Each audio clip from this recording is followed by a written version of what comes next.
Hello. Thank you for joining us for this evening's workshop. We'll begin with a public art policy recommendation. Can you please introduce yourself and please begin? Thank you. I'm Becky Conrad. Some of you know me, but for those of you who don't, I have been in the Lewiston-Auburn area since 1978 when I came here to be a Bates student. And I have never left. I've lived in this community all of that time, and I'm proud to be a member of this community. My interest here tonight is both professional and personal. I've been asked by LA Arts as a contracted consultant to help both communities with a public art policy, different policies, obviously, for each city. But my history with the arts goes back quite a ways. I was an early board member of LA Arts. I was on the Maine Arts Commission. I served as vice chair I was appointed under Jock McKernan and served under Governor Baldacci.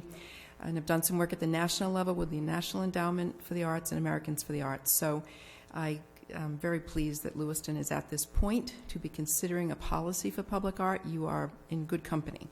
And you have my report in your booklet, and I'd like, if we could, to go through it together. I don't have visuals because we're talking about the policy part of things tonight, not necessarily images. We'll come back and talk about a lot of beautiful art at some other time, but tonight I'd like to go through some recommendations. The folks from LA Arts apologize. It was just a kind of an odd series of everyone being out of town on the same night, and none of them could be here with me, but they send their greetings, and they certainly will be here during the times when you think about your approval process. So I would like to just give you a little background as to how we came to this point this evening.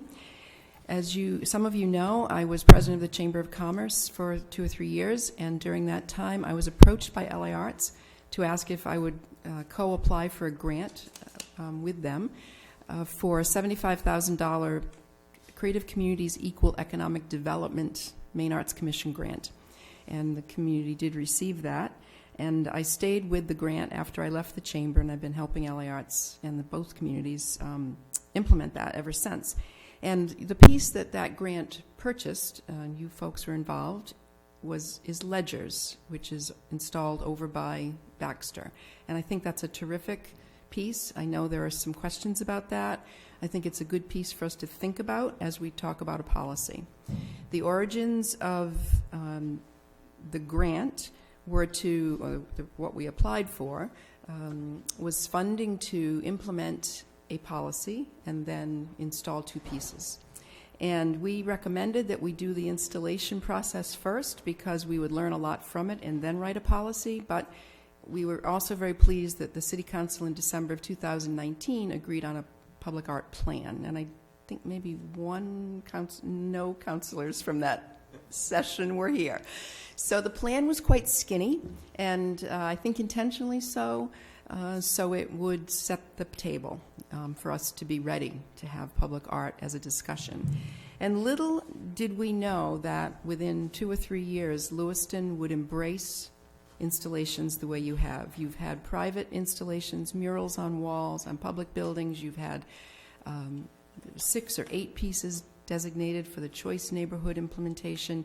I am so proud of what Lewiston's doing and really stepping to the plate. We said in the grant application, and remember the name of it was Creative Communities Equal Economic Development, CCED, that art is a way to increase economic investment. It brings community development, community pride. It can be a community builder. I was once at a conference in D.C. where I was told if you put a child with an artist in a neighborhood, that neighborhood will always be a place that kid wants to be because he or she will find himself part of that neighborhood if they work with an artist to develop their own community. And it also can bring tourism. That the chamber was involved in the grant because of a tourism initiative we were working on, and I am already of the mind that when all of the pieces are installed by the end of this year here in Lewiston, you will be a cultural trail and a destination. So I advocate that we continue to install, and you promote yourselves as a place that people will come and visit to see the art that's being added to the downtown and across the community. I don't think we should underestimate that a $25,000 plus commission is insignificant. It's a very large commission for some artists. And you are seeing some folks from outside of Maine start to look at this region, especially Lewiston and what's happening with the HUD grant money, to say they are really, first that was layered into that project, and then the caliber of artists that you're bringing in. So all of that being said, you are in a great place to, I believe, change, as does LA Arts, to change your plan to a policy.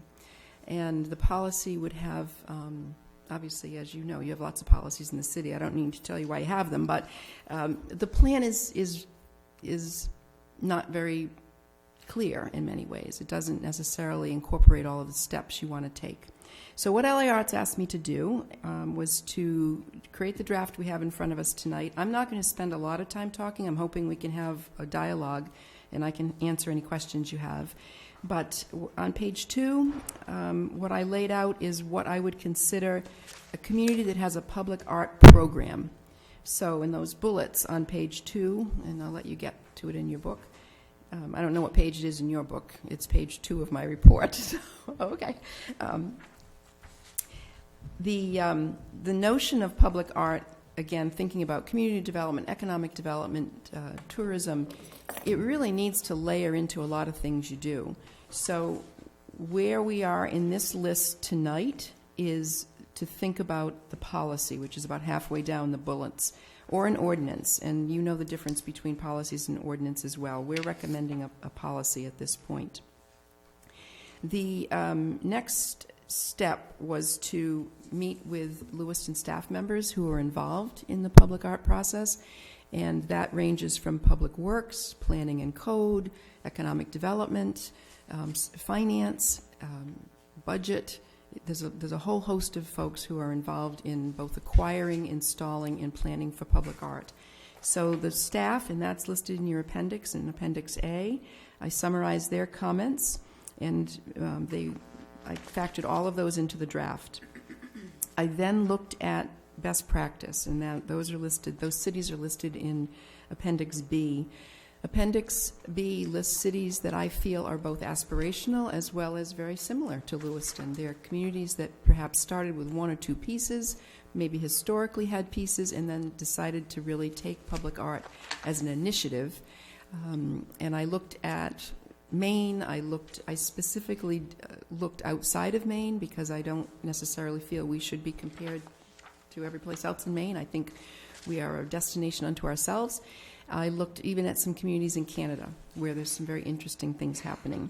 So I can provide any of those full reports if anyone wants to see them. But from those various pieces of research, I pulled together what you have in front of you as a set of recommendations in which is embedded a recommended policy, and there are some highlights in it that we can talk about.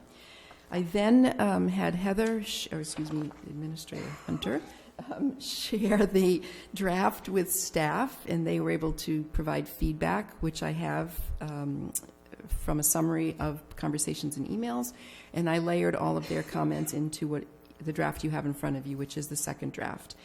We discussed process and kind of steps along the way. I would recommend that a committee get appointed. From that planning document came what we're fondly calling the POG. I'm from just outside of Rhode Island, so excuse the PAWG, POG, is the Public Art Working Group, and that Public Art Working Group came together for the grant, but I don't think will continue on, or certainly never expected to continue on permanently as the advisory committee. So I believe that this committee in most communities really rises to the stature of a planning board or a board that advises the city council on significant areas of investment and placement of public art, and what do we want to say in our gateways? What do we want to say about wayfinding? What do we want to say about our transportation patterns, our pedestrian walkways? How do we use art to do all of those pieces of the puzzle? So it needs to be a fairly nimble group, a group that has a lot of interest in reading and understanding best practice. And so with that background, lists number 1 through 7 on the bottom of page 2 are recommendations that Administrator Hunter and I came up with of who that group could be comprised of.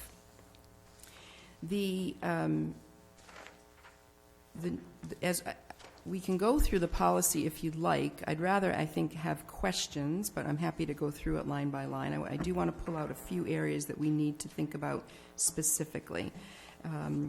The standing committee, if you were to, which is a recommendation I'm making, if you were to consider appointing them first, they could do the heavy lifting and help bring it across the finish line to be a policy. I'm suggesting, again, based on research, this policy won't be written today and be the same 10 years from now. Experience will dictate kind of some of the pieces of the puzzle. I want to go back to ledgers, actually, and talk about that.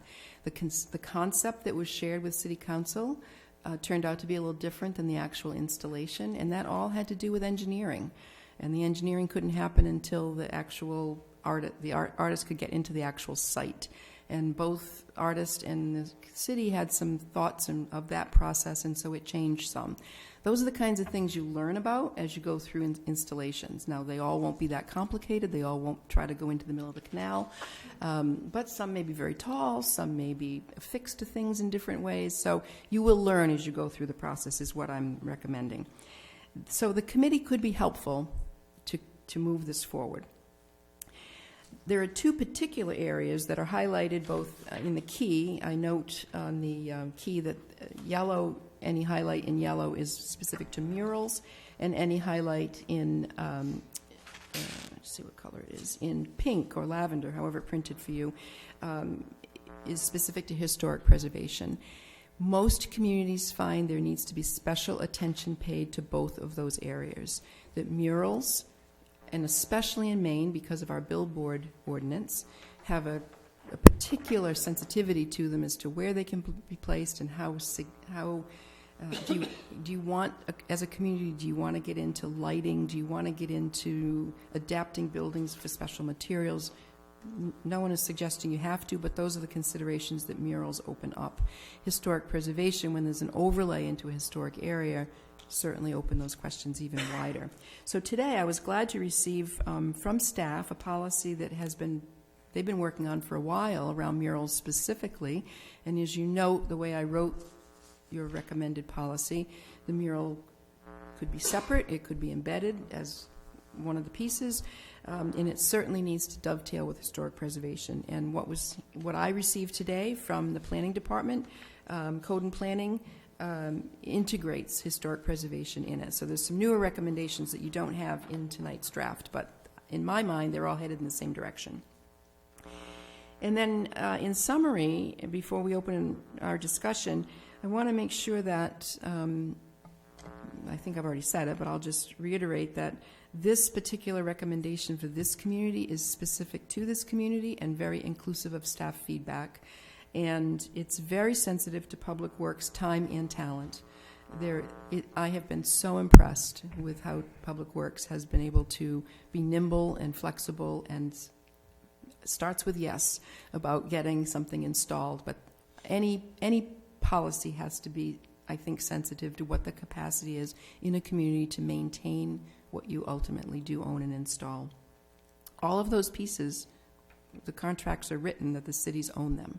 So once they're owned by you, there's a maintenance program that has to be adhered to. And again, I recommend in the policy that the committee be charged with a lot of that work, an inventory, an index, and deaccessioning if necessary, an annual report of the condition of each piece. You do have some pieces in the community that aren't in perfect condition right now. How do we continue to maintain those? So you want to be sensitive to your Public Works abilities. Consistent with, when possible, with already existing policies in the community.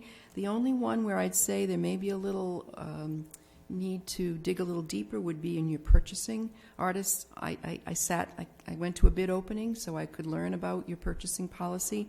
It happened to be you were buying a very large truck that day, and I was envisioning an artist being in the room, kind of thinking about how to promote themselves as the best truck available. And it just may be a little, I wouldn't say it has to be completely different, but many communities have adapted their purchasing policy for both how they call for art, how they put out the opportunity to artists, and then how they review the proposals. And so we've been learning about that through the choice applications specifically, because I think they've been working very well with finance, but you may want to think about that a little bit. Certainly be aware of maintenance costs. Make sure your policy has a lot of maintenance attention in it, because art does not live on forever, unless even granite doesn't live forever. And then appointing a strong committee that you trust and that you make sure knows what they're doing, and you can, when they come in front of the council and say we recommend something, you know that they're well researched, they've done their work, no conflict of interest, they followed all of the rules of the road, and that you're getting a strong recommendation. So with that, I'm not going to go line by line unless you'd like me to.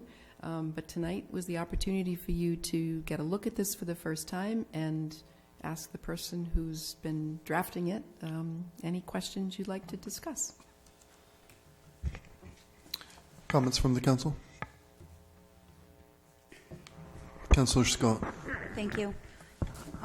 So, Becky, thank you very much for the amount of work that was put into this. I really appreciate that. I do have a couple of questions, though. So, it was LA Arts that asked you to look into, were you given any direction from previous council or anything to put together a policy like this? That was just LA Arts. LA Arts asked, I believe LA Arts confirmed with both communities that they could hire someone as a consultant to draft policies for each community. Okay, thank you. So I guess I would, now after looking at this, and I will put it out there, that I was very much involved in the mural, the Blue Jay mural for the Downtown Lewiston Association. So I've got quite a bit of experience about what we had to go through in order to get that mural put into that particular spot, going to historic preservation and all the different steps that were involved there. So looking at this, I did have some concerns because, and I understand that you gave things different, like basic, or, you know, there were different levels as to what you saw there. But I was concerned reading some of this that we were looking at a lot of oversight on some art installations, and that I find a little bit concerning. Mm-hmm. It is not the public art aspect. I understand if it's going to be put in a public area, or we're going to acquire art, or art is given to us, it's going to be put in a public area or on a historic building. I'm perfectly okay with there being some oversight on that. What I had concerns about in some of the language that I read was in respect to private property, mm-hmm. and somebody having the oversight on a private property. And then my mind went to the mural on Main Street across from Martin's, and the one that Medco had commissioned by Kate Cargile, who is a very well-known artist in the community, and it's a beautiful piece of art, and I wonder if we had this kind of language in place, if we'd even be able to have that there. So I had a little concern. So I guess where I'm going with this is that I think it's really important that we do set up a committee to really look at this before we bring any ordinance, policy, anything to place, and especially if Planning and Code is working on something, to ensure that we're aligning with whatever is going to be happening there. Yep. And if I may, Mr. Mayor, just a couple more things. Please continue. So I guess when looking upon the makeup of the committee itself, and I'm not sure if this is a question to you or if it would be to Administrative Hunter, but when we look at number 1, a Lewiston resident with contractual legal expertise, I was just wondering, in respect to that particular person, would this committee not have the ability to, if they had any legal questions, to go to council that is already part of the city, or is this something you felt we needed extra? No, we could go to have our city attorney review any agreements. Okay. So I like some of what I see on here. I personally would like to see a city councilor put on this committee. And I really want to make sure, let's see here, we have a resident who is practicing artist. Okay, good. I just wanted to make sure we had everything developed. And I'd like to also ask, since we have the Assistant Director of Economic Development on here as somebody on the committee, and she's really working closely with the Choice Neighborhood Grants, that we ask her opinion on who might be appropriate for this committee. Maybe get Misty to help out with some of that direction. And then I guess my last question was, who's going to decide on who's on this committee? Will that be a mayoral appointment, a city council appointment, or city administrator? I was just curious as to where that was going to go. That's yet to be determined. That's one of the reasons this is being brought before you. Okay. Well, I would like to have city council have that appointment to look at this. I think this is a very important piece, and personally, I'd like to have city council have the appointment capabilities on that. Thank you. And thank you, Becky. Great job. You're welcome, Councillor Scott. And I can comment on a couple of your points. And I'll start with the last one. You will, well, I shouldn't say you. I have found that as communities have increased their public art programs, they've increased the sophistication of everything they've done. Certainly the Oversight Committee has been on par with I can tell you of one particular artist I spoke with when I did some interviews, who is in the 9th year of a contract with a community and they haven't installed yet. And it's all bound with, it's a very large city and it's bound up with real estate liens and the city wanting the, and that's where it gets complicated. Councillor Scott, please continue. Thank you, Mayor. Well, I just want to add, so I took the opportunity to reach out to the muralist that did our mural of the Bluebirds and asked him to take a quick peek at this mural, what you had listed as possible mural policies in here. And now Jared does murals all around the state. He's had been commissioned and finished the murals in Portland, all over the place. And his response was, that's draconian, and I would be hard-pressed to do a mural in Lewiston if that was the policy that was put in place. So I just want to make sure that we're having those conversations in respect to this too. Well, I actually recommended Jared to Lewiston, so he's a Maine College of Art and Design. Pretty amazing. So he called me and he said, I used to be the vice president of Maine College of Art, for folks who don't know that, and for 12 years. And he called me and he said, I want to know what's going on. You live in Lewiston, Auburn, don't you? And I said, I do. And he said, well, I want to know what's going on up there. And so he came up and I did call him, and he told me the same thing. He said, it's draconian. I won't work in a community without a policy. With a policy, it's too much. A classmate of his, who I obviously had a good index of artists to call for some research, happened to be this person I recommend. He's out in, I think it's on the West Coast, and I can't remember. I talked to a lot of artists, but he said, I couldn't work in a community that doesn't have a really sophisticated policy because I can't wrap my head around how to navigate things when they don't know what they really want. So you will find both ends of the spectrum. I can't emphasize enough how much the mural policy is the place to really spend time making sure it's what you want. I would recommend, the reason I left basic option, I coded them that way, is I'd start with basic. I would wait until basic doesn't work, and the materials that came out of planning and code are very much in line with some.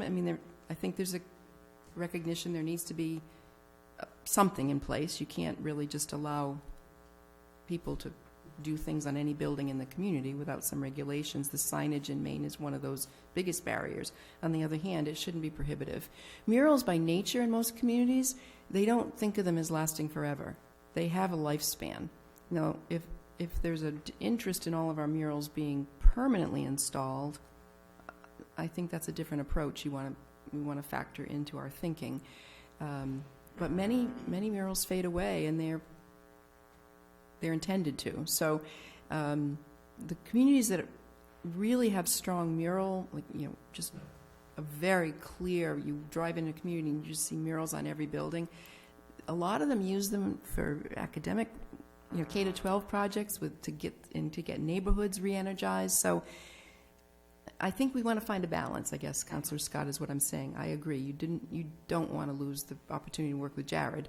But on the other hand, you don't want to wake up one morning and see something in the community you don't know where it came from either. So I think that's the balance we have to strike. Yeah, I think that having a policy is a good place to start. The council, some of the councilors who were here during the last term, they voted on a public art project that Munka did, and that was tough to kind of navigate because I called up somebody new at the city and what's the process for this, and it wasn't completely clear cut. It worked out fine. We got it done, but some sort of process in place, something that would be objective is a great place to start. So thank you very much. Councillor LaChapelle. Thank you, Mr. Mayor. I'm all in favor of it. I enjoy traveling down the city and looking at different artwork. One of the questions is who defines what art is?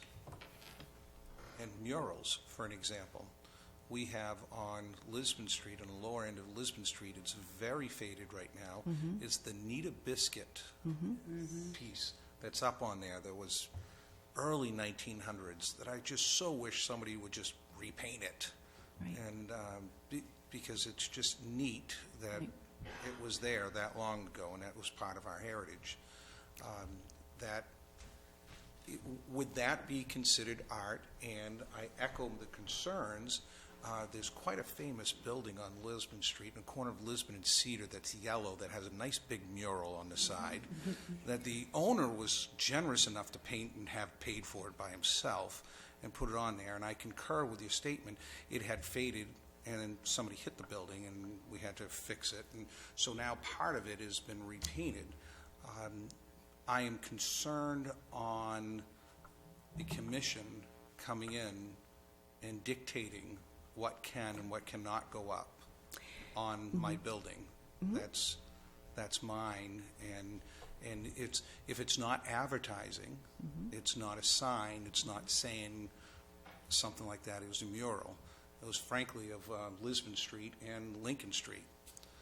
So I don't want the process to be. I would prefer not to have the process too rigorous, that the common person, the regular Joe, can say, hey, yeah, I'd like to have something done. I was approached, and you can't really see it, but on the third floor of my building, we had a couple art students that did some work in Portland. They did more graffiti art that it was actually, they paid me to put the thing on my building, and I allowed them to do it. You see it at the right angle, but it's graffiti art, and you go to some communities, that stuff looks really good. So I am in favor of it, but I echo Councilor Scott's concerns on how stringent, and like the Historical Society, some people go overboard on it. I'd like to encourage it, support it, and more so encourage the private citizens and the private business owners to do something instead of the city commissioning something. And it becomes infectious when one person does it. I had Glenn Chadbourne do the artwork, and he does all the work for Stephen King. So he's quite known. And then everybody knows Clint Magoon in the Lewiston Auburn area. He did Luigi's, and he just did the Village Inn restaurant on the side. And Clint will probably, hopefully, be doing my building again also. But Clint is a fantastic artist. So yes, all in supportive, just let's not go overboard and have it easy. Well, a couple of things. The base, if you look through the mural policy that I do recommend, the basic is less than a third of it, maybe less than 25% of it, so it is a pretty skinny recommendation. The mural, the faded mural, the main billboard law has some dictate some of although there is in Portland right now on the side of the Country Kitchen building a very large milk truck that looks an awful lot to me like they might make milk in that building. But on the restoration, for instance, a policy, whether or not the building owner wants to, kind of do it, a policy could, the committee, excuse me, not a policy, but the committee could document the piece, know the paint colors that were used. If the artist isn't available, if you want it redone, if the artist isn't available, the committee could find another artist to come up and, it's those kinds of things that this, leading again to a public art program, that you're really building out infrastructure in this community around public art and all of the tools you need in the toolbox to maintain it and keep it alive. So that does, on the mural side, I think that's where this conversation really needs to focus, quite frankly. I don't think the sculptures that are, although I'm not saying they won't, but I think that that process is moving through fairly well. It's the mural policy where people, I think, really want to spend some time making sure it fits. And you can certainly add to it as time goes on, and you can detract from it if you want to. But this comes out of all of those communities' policies. I read line by line, many more than I listed in terms of the cities I looked at. But the experience they've had, the opportunities they've had to have to correct things. So you don't get into deaccessioning as much on murals because of the nature of them kind of fading, but the deaccessioning piece of this is important too. You all may remember the tracing the main down in Middle and in the Old Port that was in the kind of section, I can't picture what's on either side of the road at the moment, but it was a piece that everyone hated, and they had to deaccession. It took 3 or 4 years, so the deaccessioning policy is important too. So it was actually something that couldn't get maintained by the city to be the piece that it was supposed to be. It was natural materials, and it was meant to be maintained, and it just couldn't ever find its way to look the way the artist intended it to. So one last question for you. When we're starting to talk about a piece of art that would be displayed on public property, not private property, and I come back to the most iconic piece of art that the city of Lewiston has ever had, and is now in public works pieces in a garage someplace, was the late 70s. I think it was late 70s. Assistant Director Brian O'Malley gave us the information. But the mills, the gears, who would decide ultimately what the piece of art would be and where it would go? Would it be the council? I'm assuming it would have to come in front of the council. They would make their recommendation, and the council would approve it. Correct. Or deny it. Well, this is written, excuse me, I didn't mean to interrupt you. No. No, this is written currently, and it is multiple ways it's different ways in multiple communities. The committee recommends directly to the council, or the committee recommends to the administrator, and the administrator makes the recommendation to the council. There is no real strong argument for the council to be interviewing the artists and making recommendations. So the decision point there is really whether you hear directly from the committee or whether you get the recommendation through the administrator. And the value there, really, in the entire process, including deaccessioning, both selecting and then ultimately ever having to deaccession, is building that, I would say, kind of an equilibrium between a community's kind of sensibility about wanting public art in the community. So the first piece might be a little scarier than the 100th piece, right? I mean, we might all begin to think differently about public art. And then the trust that is built into the capacity of the committee to make good recommendations. And they go hand in hand, because you'll start to see artists bring things to your community that you'll say, those are the kinds of things we want here, and therefore they know what kind of artist to call for art to bring us ideas. So it's a building process. It doesn't come. I was in New Mexico a couple of years ago, and I was watching I wasn't intentionally there to do this, but I happened to be there when a bridge was being built, and there was an artist involved, because of course their climate, they can have, they can paint things differently than we can here, and you could tell that planning process had started years ago, and that it was a huge span bridge, and the artists were doing the entire. So as the driver went under it, there was an experience they were seeing with art, and that had to have been a long-term trust-building process where DOT was able to say, we're okay with artists coming in and painting bridges even before they go up. They're part of the building process. So I think communities evolve to those places. But taking the risk, and Lewiston, I'm telling you, you've gone so far already. You have a lot of pieces coming this year that are good lessons to learn from. Councillor Herman, did you have a question? Yes. First off, thank you for doing this work. Second, I guess my concerns have mostly been echoed by the previous two councillors. I was concerned about both about private property and being too restrictive of private property owners, and then second, being too constraining of just of the artistic process. But I guess those particular issues will be sorted out by the committee.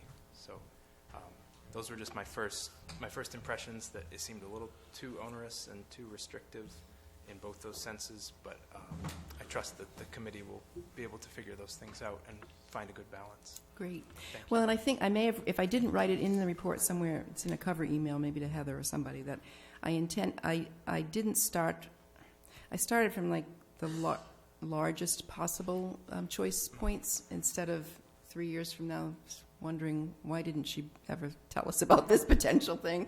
This could have been important 3 years ago. So it's really intentionally a little bit overly onerous, just so you have a menu of things you can look at. Thank you. Councillor Pease. Good evening. Thank you for coming. One of the things I'd like to talk about is what Councillor LaChapelle brought up, is that mural on Lisbon Street. It's right at the head of our street. It's been there for I can't remember how many years, but I wonder if that would fall under a historical preservation, because that was put on that building when it went up. I wonder if it would have any guidelines to that, how that would affect the new owner of the building, whoever he is, if he decided to sandblast the building. Is this the United Biscuit we're talking about? Yes. Well, that's where, again, I don't mean to keep repeating myself, but that's kind of where a policy would come in. A council would say, or a community would say, through their council, we want to preserve, let's pick the zebra. Let's pick something that's more recent, right? Do we want this zebra to be here forever, or do we want a different mural on this space? Do we want to preserve the facade as a place we will encourage murals? Do we want to let our community be random? I think a historic mural, Sacramento, California addressed this, and they ultimately found themselves wanting to preserve so many things, and historic preservation not being at the table. They actually dissolved both of the committees, and they created a new board, the Historic Preservation and Public Art Board. So they worked together around inventorying their community's assets and ensuring they have a process to keep the ones they want and let the other ones go. So they of all the communities I researched, they were the one that really hit it kind of head on. What do we want to say about some historic things in our community, and how do we build into the public art future, keeping them with us? So, Yeah. My thing is if it does fall under historic preservation, that would be great. The other thing is how was I going to say this? Is if they decided to paint it over, that'd be a sad thing. well, it's the counterbalance to the thinking around may private building owners do with their private building whatever they want to do. So again, it's a checks and balance system in a community to think about how do we insert ourselves just sufficient to preserve things or prevent things, and the spectrum could be very wide. It doesn't have to be a huge list, a few things on either end. But I would recommend that a mural policy start, and perhaps that become one of the things we think about right at the beginning. I mean, I say we. I don't live in Lewiston. I probably won't be on this list. Although I may live in Lewiston. Who knows? You never know. I started in Lewiston. Pendulums always swing. We welcome your residency.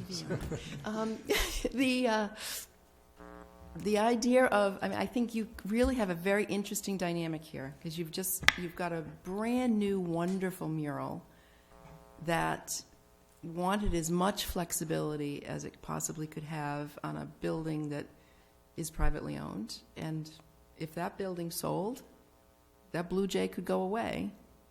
That's right. As much as the United Biscuit is fading away. So when it's set, the basic, kind of the murals on both privately owned buildings and public buildings must reflect the character, might be too strong a word, reflect the character, culture, and history of the area neighborhood. I think that's what some communities, where they put that thinking, that there are some values that we want our public art to uphold for our community. I'm just wondering if there's any way that we could get the Historic Preservation to certify that mural. I'm afraid I'm not a specialist in that area, I'm so I just don't know. Curious. And thank you for your time. Sure. One thing I wanted to mention, I know that you mentioned, Councillor Scott, about the mural, the Blue Jay, right? And there being some, that was maybe more arduous than originally anticipated. However, that was, just for the public record, that was not only a building in the historic district, but that is a regulated building. So that is, it was a little bit more complicated than it would have been on a different building. Like the facade is regulated. Right, one part of the building was. I don't want to go into detail now. There's a lot more to that than just that. Yeah. Right. I guess what I'm saying is that particular site presented unique challenges that would not, do not exist on other buildings in town. Not necessarily, yeah. Yeah, and one of the things I recommended was a facilitate, let's put the question to the folks in the room together and figure out what they might, does historic preservation want to be more liberal or more constrictive, or which way is their inclination? I think that's what Sacramento did.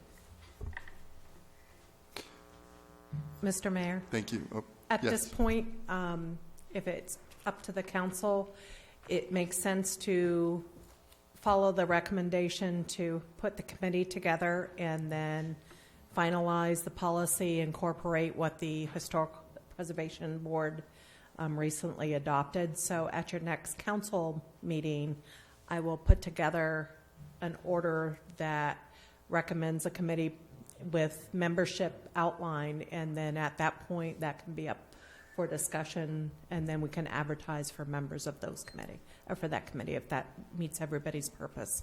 We'll add it to a future agenda. Is that what I'm That's hearing? correct. Excellent. Thank you. Okay, thank you. Thank you Thank so you. much, Becky. We appreciate you being here. Thank you for all of your so hard much. work. And I can't wait for all the ribbon cuttings we have coming in your community, Yes. our community.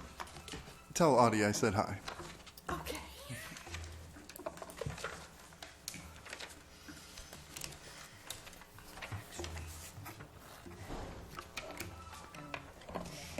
We will now have an update on the Public Works Infrastructure Grant Projects. Thank you. Mary Ann Brenchek, Public Works Director, for those of you who don't know. Less than a month ago, we got a big packet that said we had lots of money if we wanted to apply for competitive grants. We had deadlines that were less than a week away. So we looked at this whole program and said, how can we manage this better? So the Infrastructure Investment and Jobs Act, we want to call it IIJA, is billions of dollars, and there's 25 new and existing programs. Some of that money goes through some existing programs, like MDOT, and some of them are brand-new programs. They're all intended to be reinvestments in the community in a lot of different categories. A lot of them fall under Public Works. That's why I get to present this, because it really relates to a lot of projects we have. Some programs have guidelines. Some don't even have them yet. Like, they have a general description of the program, but they haven't even developed them yet. So what we really learned is that we need to be ready and try to predict some of it and have projects ready that meet our goals and objectives. And what we really, we have 5 years. So this is 5 years of funding. And the first deadline, like I said, was a week away when we got this document. So we jumped on it to say, what's an easy piece? Where is there any low-hanging fruit? So it was the RAISE grant, and the RAISE grant is a highway infrastructure grant. And we had a project with ATRC that was in their 10-year plan. We had started some preliminary engineering on it. It was East Avenue. The funding kept on getting borrowed for other projects. So we thought, this is a good one. Let's do this one. We had less than a week to get it submitted. Very detailed application.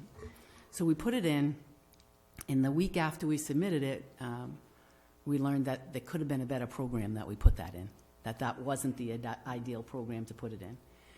And so we really wanted to start looking at how are other people doing this, you know? So other communities are looking at hiring an individual person, a consultant, to help with just the IIJA coordination. There is so many new pieces to this.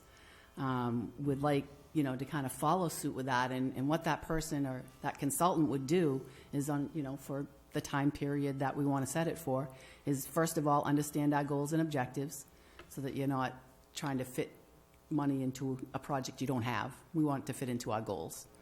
Understand our capital plan and our projects, and then find that best fit, you know, for new and existing projects. We have some knowledge of that, but not all this new stuff that's coming at us and the new criteria. They'll also help us look for new opportunities that might not be in our capital plan right now, but there's opportunity, and an example of that is electrical power, electrical vehicles, charging stations, things like that. Do we want to look at that for our 5-year plan? Wasn't naturally in there, but there's some funding. For example, a car costs about $12,000 right now. That would have cost $40,000. You know, so there's definitely opportunities we want to look at. We would want this person to take a deep dive into the details of these grants.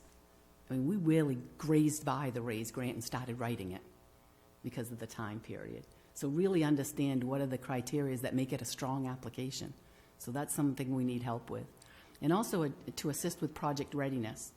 A lot of times they say they want shovel-ready projects. You don't have a lot of shovel-ready projects ready.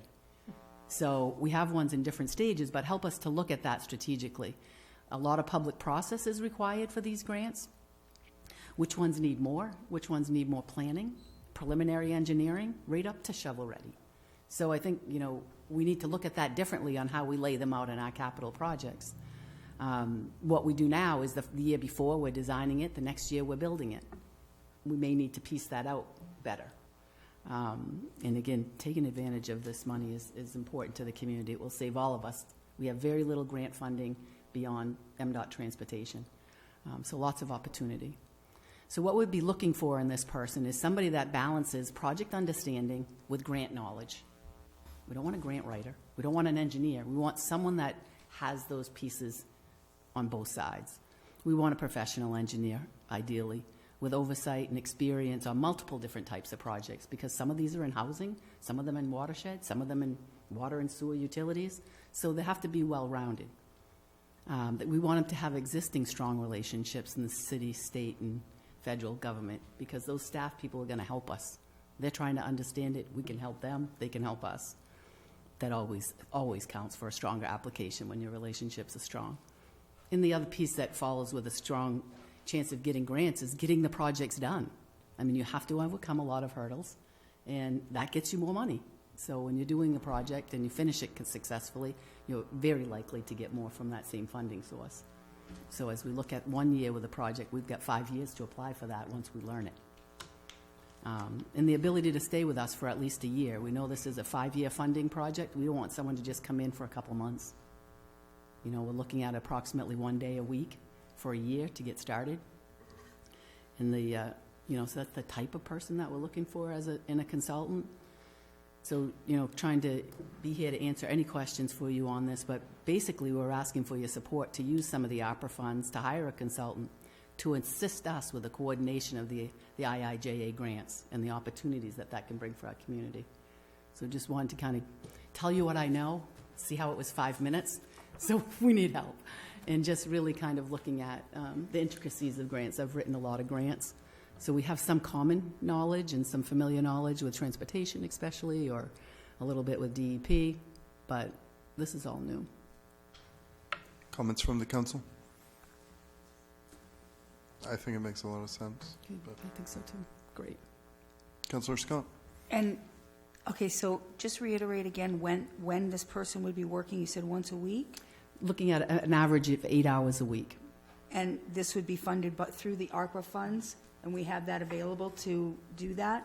So what would be required is to transfer some money to cover the first 2 years. We're hoping, based upon awards actually received, we'll replenish those to take us through the latter 3 years if we could. and then look at it from a perspective. Clearly, this is going to be somebody that is retired coming back or semi-retired coming back to have the qualities that we're looking for and be able to move forward rather rapidly with the application, understanding the regulations, and then packaging the applications and being able to not only present the application, but also to present before the council to talk about the projects and what direction we're headed and so forth. Do I anticipate this being a completely self-supporting position? Absolutely, with the money that's being brought into the community. And keeping in mind we're now in a rising interest rate environment, this makes this so much more important to at least capture some of it. Thank you. Further comments from the council? So am I to understand, Administrator Hunter, that we will need to add this as an agenda item, or? Yes, you'll see it an agenda item with the budget transfer and then outlining, what the program will be or what the consultant will be doing. Thank you. Thank you very much, Director Brenchek. We will be back in approximately 10 minutes for the City Council meeting. Thank you.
Good evening. This meeting will come to order.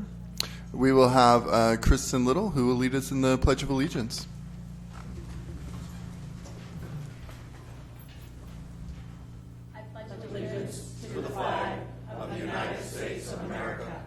and to the republic for which it stands, one nation, under God, indivisible, with liberty and justice for all.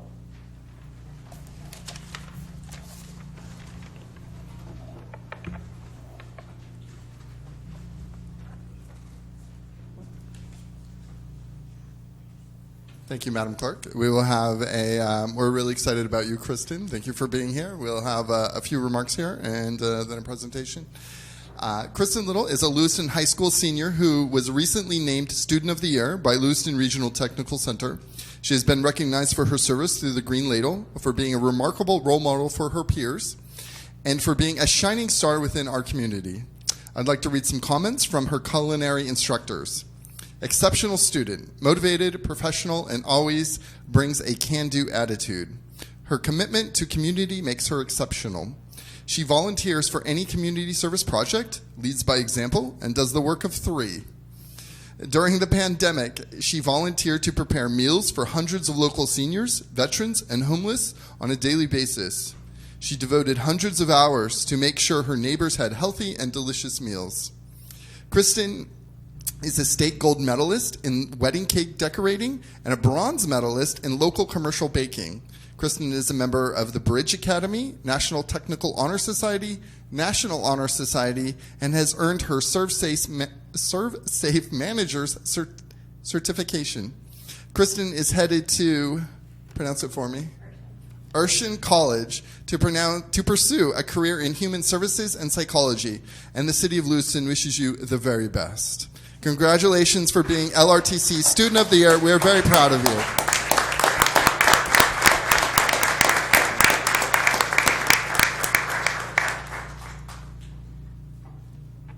And we have a certificate for it. We're going to look over it.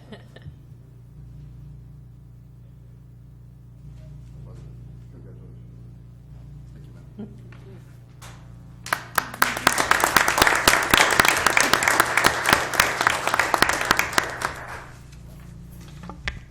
Nobody has ever said that I've done the work of three, so congratulations.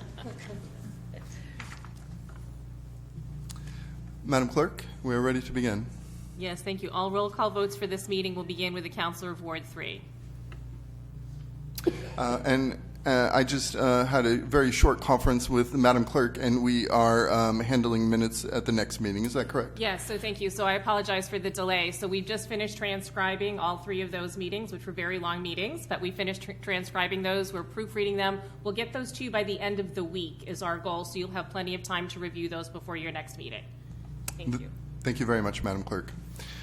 We will now take public comment for items that are not on the agenda. Any member of the public may make comments regarding issues pertaining to Lewiston City Government. This period is reserved for non-agenda items. Public comment is also allowed during individual agenda items. Public comment is limited to 3 minutes per person. Please state your name for the record, and please indicate if you're a Lewiston resident.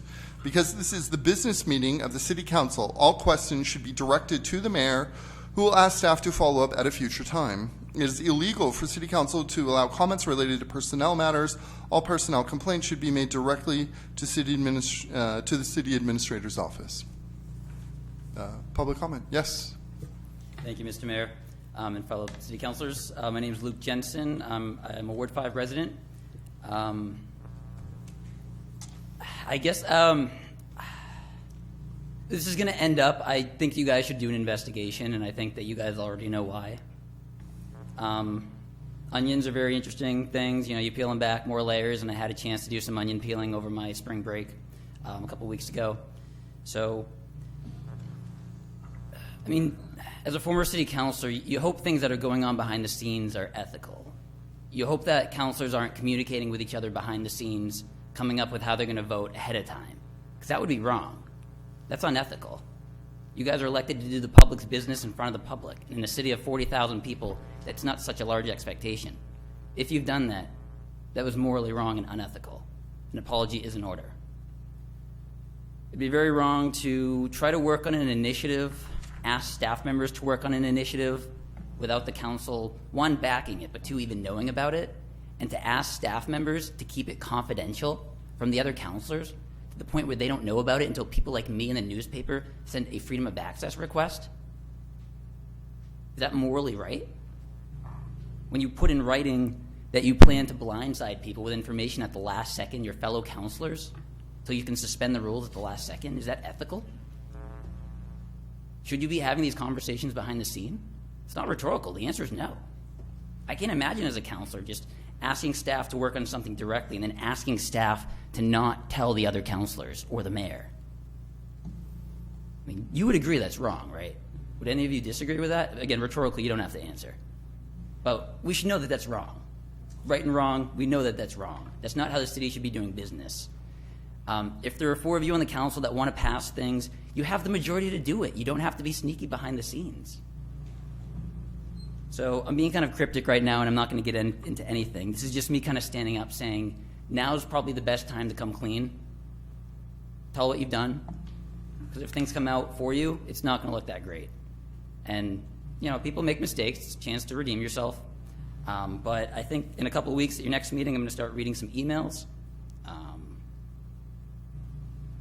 Actions have consequences. They have to. I refuse to live in a world where actions don't have consequences. it's just not the world I want to live in. Ethics matter. They absolutely matter. They will to the day that I die. I'm going to defend them. So I don't really have much else to say. I know I've kind of been rambling here. You guys know right from wrong. You should know that doing stuff behind the scenes, when you're clearly putting in emails that you're working on initiatives, that you're already decided how you're going to vote ahead of time, you've got to know that's wrong. So come clean, start an investigation, please. If you have nothing to hide, the investigation will prove that. Thank you.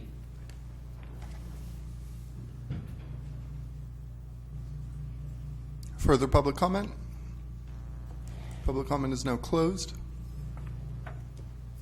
Madam Clerk. Sure. The next item on the agenda is the consent agenda. There are 4 items on the consent agenda this evening. Item number 1, approval of the election warrant calling for a special municipal election to be held on Tuesday, May 10th, 2022 for the school budget validation referendum and recommendations from the city clerk, registrar of voters on actions necessary to conduct said election. Number 2, appointment to the Lewiston Area Public Health Committee. Number 3, amendments to the city policy manual for city business license fees regarding taxi cab companies. And number 4, amendment to the traffic schedule to designate additional employee parking spaces on Pine Street. May I have a motion? So moved. Councillor Jelinas, followed by Councillor Bees. Discussion? Councillor Harriman? I just had a question about the number 4 there. I see that the desire is to extend the employee parking all the way up to Bates Street along the park there, and I know that those spots sit empty most of the time now. I'm just concerned about in the future when the development happens across the street, if I suppose the council at that time could just revisit this, because I'm thinking those spots will become more necessary for members of the public once there's retail and housing across the street. That would be correct. Okay. Further discussion? Madam Clerk, please remind me, do we need to go to public comment for consent agenda? We don't, no. Madam Clerk, please call the vote. Councilor from Ward 3? Yes. Ward 4? Yes. Ward 5? Yes. Ward 6? Yes. Ward 7? Yes. Ward 1? Yes. Ward 2? Yes. Motion passed by a vote of 7-0. Am I to understand that we're on agenda item number 5? Yes, sir. Item number 5, public hearing and final passage regarding an amendment to Chapter 66, Streets and Sidewalks, Article 2, Permitted Uses, and Article 3, Obstructions. Requested action that the proposed amendments to the City Code of Ordinances, Chapter 66, Streets and Sidewalks, Article 2, Permitted Uses, Section 66-36, tables, chairs, and benches, and merchandise on sidewalks or public ways, and Article 3, Obstructions, Section 66-71, obstruction sidewalk, receive final passage by a roll call vote. Councillor Pease, followed by Councillor McCarthy. Director Hediger, is there anything you'd like to start us off with? Not necessarily, unless you have folks have questions. This is a second reading. Again, it's just to relax the standards for additional business activity on sidewalks while maintaining adequate width for ADA requirements. Discussion from the council? Public comment? Back to the council? Councillor Pease. Yeah, I think that's a wise thing to do. And the other thing is we need to bring Lisbon Street back alive. And by having merchants and businesses displaying stuff on the outside, on the side, people are going to start coming downtown like they used to. Thank you. Madam Clerk, please, anything you'd like to add, Director Hediger? You good? I'm good, thank you. Okay, sorry. Madam Clerk, please call the vote. Council from Ward 3, Yes. Ward 4, Yes. Ward 5, Yes. Ward 6, Yes. Ward 7, Yes. Ward 1, Yes. Ward 2. Yes. Motion passed by a vote of 7 to 2. 7 to 0, sorry. 7 to 0. Next agenda item, Madam Clerk. Item number 6, public hearing and final passage regarding a change of zoning designation at 1542 Main Street from low-density residential to office residential. Requested action that the proposed amendment to rezone the property at 1542 Main Street from the low-density residential to office residential receive final passage by a roll call vote. May I have a motion? Councillor Harriman? Councillor Scott? Discussion? Anything, Director Hediger? Again, second reading. This was a petition by the Morans for 1542 Main Street. It's a split zone property that is zoned office residential and low density residential.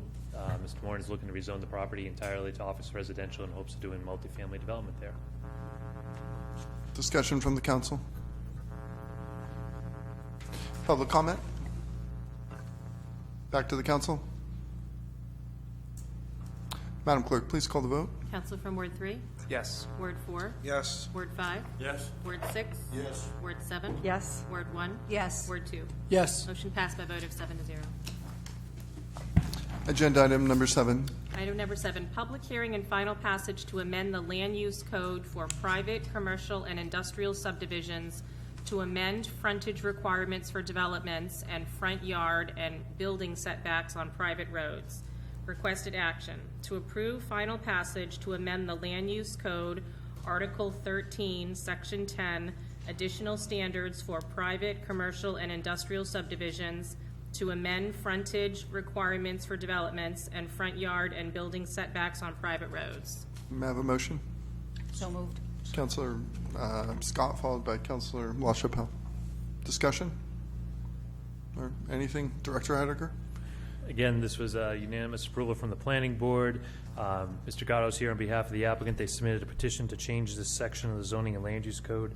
It is a rather obscure section of the zoning and land use code that gets used very little, but the recommended changes would allow for greater flexibility with respect to space and bulk standards along private roads for commercial development. Thank you. Discussion? Public comment? Back to the council? Madam Clerk, please call the vote. Council from Ward 3, Yes. Ward 4, Yes. Ward 5, Yes. Ward 6, Yes. Ward 7, Yes. Ward 1, Yes. Ward 2. Yes. Motion passed by a vote of 7 to 0. Agenda item number 8. Item number 8, public hearing for the approval and adoption of federal fiscal year 2022 CDBG budget and action plan.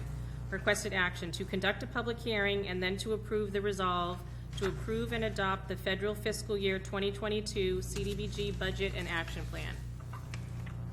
May I have a motion? Councillor Pease, followed by Councillor LaChapelle. Discussion? Anything you'd like to say, Director Jeffers? Well, I guess it's a night of second readings. We had the first public hearing on this back on March 24th. I went into great detail as to how we were going to use the CDBG dollars for the coming year, which was the recommendation of the committee. I can repeat those if you like, but it was more that we had a public hearing. We laid it all out on March 24th. We had a 30-day public comment period. That ended yesterday. We received no public comment, and I'm happy to go into detail if you like, or I can just step back and allow the council to move forward and ask questions. Any questions or discussion from the council? Councillor Scott? I'm just going to reiterate again, and I know you probably know what I'm going to say, but I'm going to speak in favor of, in the future, we do something with Census Tract 202, which is the Sunnyside Park neighborhood, which is available for some of this funding and doesn't seem to get any funding. So I'm putting that word out there again, that I'd like to see us, in the future, start using some of that funding to help bring that neighborhood back up. Thank you. Further comments from the council? Any public comment? Back to the council. Councillor Pease. And I agree with Councillor Scott in bringing that back up. It needs little attention. Hasn't had any for some time now. So I hope to see that happen pretty soon.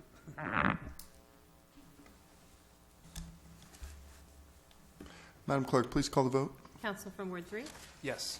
Ward 4, Yes. Ward 5, Yes. Ward 6, Yes. Ward 7, Yes. Ward 1, Yes. Ward 2. Yes. Motion passed by a vote of 7 to 0. Thank you, Madam Clerk. Agenda item number 9. Item number 9, public hearing, approval, and adoption of the federal fiscal year 2022 home budget and action plan. Requested action to hold a public hearing and then to approve and adopt the federal fiscal year 2022 home budget and action plan. May I have a motion? Councillor McCarthy, followed by Councillor Clement. Discussion or anything to start us off with, Director Jeffers? Well, again, we did have a public hearing on March 24th, went through the same process, no public comment received on this. To clarify, this is the regular home budget, which we received. We expect to receive about $211,387. This year, $15,000 of that will be used for security deposits for those who are homeless or at risk of homelessness. We've got about $14,000 that will be used for administration of the program. The rest will be used to help fund various low-income housing tax credit projects. One of which is already under construction, which is Gavril Place, which is nearing completion. There's one more disbursement to go to that, and then we've got one that's with Choice. Then we've got another one that is undesignated at this time being. Thank you. Discussion from the council? Public comment? Back to the council. Madam Clerk, please call the vote. Council from Ward 3, Yes. Ward 4, Yes. Ward 5, Yes. Ward 6, Yes. Ward 7, Yes. Ward 1, Yes. Ward 2. Yes. Motion passed by a vote of 7 to 0. Agenda item number 10. Item number 10, final budget public hearing for the fiscal year 2023 municipal budget. Requested action to conduct a final budget public hearing to receive citizen input and communication regarding the proposed fiscal year 2023 municipal budget. And Mr. Mayor, this does not require a motion. You simply can open the public hearing. Yes, so the public hearing for this agenda item is now open. Would anyone like to speak? And the public hearing is now closed. Next agenda item. Item number 11, amendment to the policy manual number 6, the rules governing the city council. Requested action to approve the proposed amendment to the rules governing the city council, city policy manual number 6. May I have a motion? So moved. Councillor LaChapelle, Second. followed by Councillor Clement. Discussion from the council on this agenda item. Councillor Harriman. So I have a few concerns about this. I guess I'll start with the biggest one, is that I'm questioning, so in the very last paragraph, disclosure of the nature of any request to the city attorney will only be required if the nature of the request concerns a matter that will require full council action. And the thing that jumped out at me when I read that is, what would a city councilor be working on that would require city attorney to review it and to spend money on reviewing it, that would not require full council action? I'm just curious if I could get an example of something like that.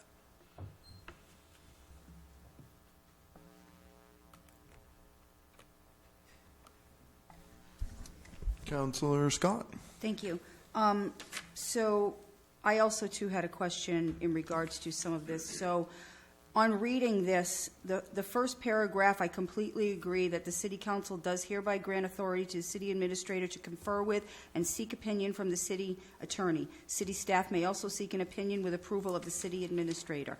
My particular question on the last paragraph as well would be, and this is not in reference to, I'm thinking about the future. So we'll say there is one city councilor that constantly goes to, because by this rule of governance, it says that majority vote of city council or approval by city council president or the mayor in the absence of the city council president is required in order for an individual councilor to obtain an opinion from the city attorney.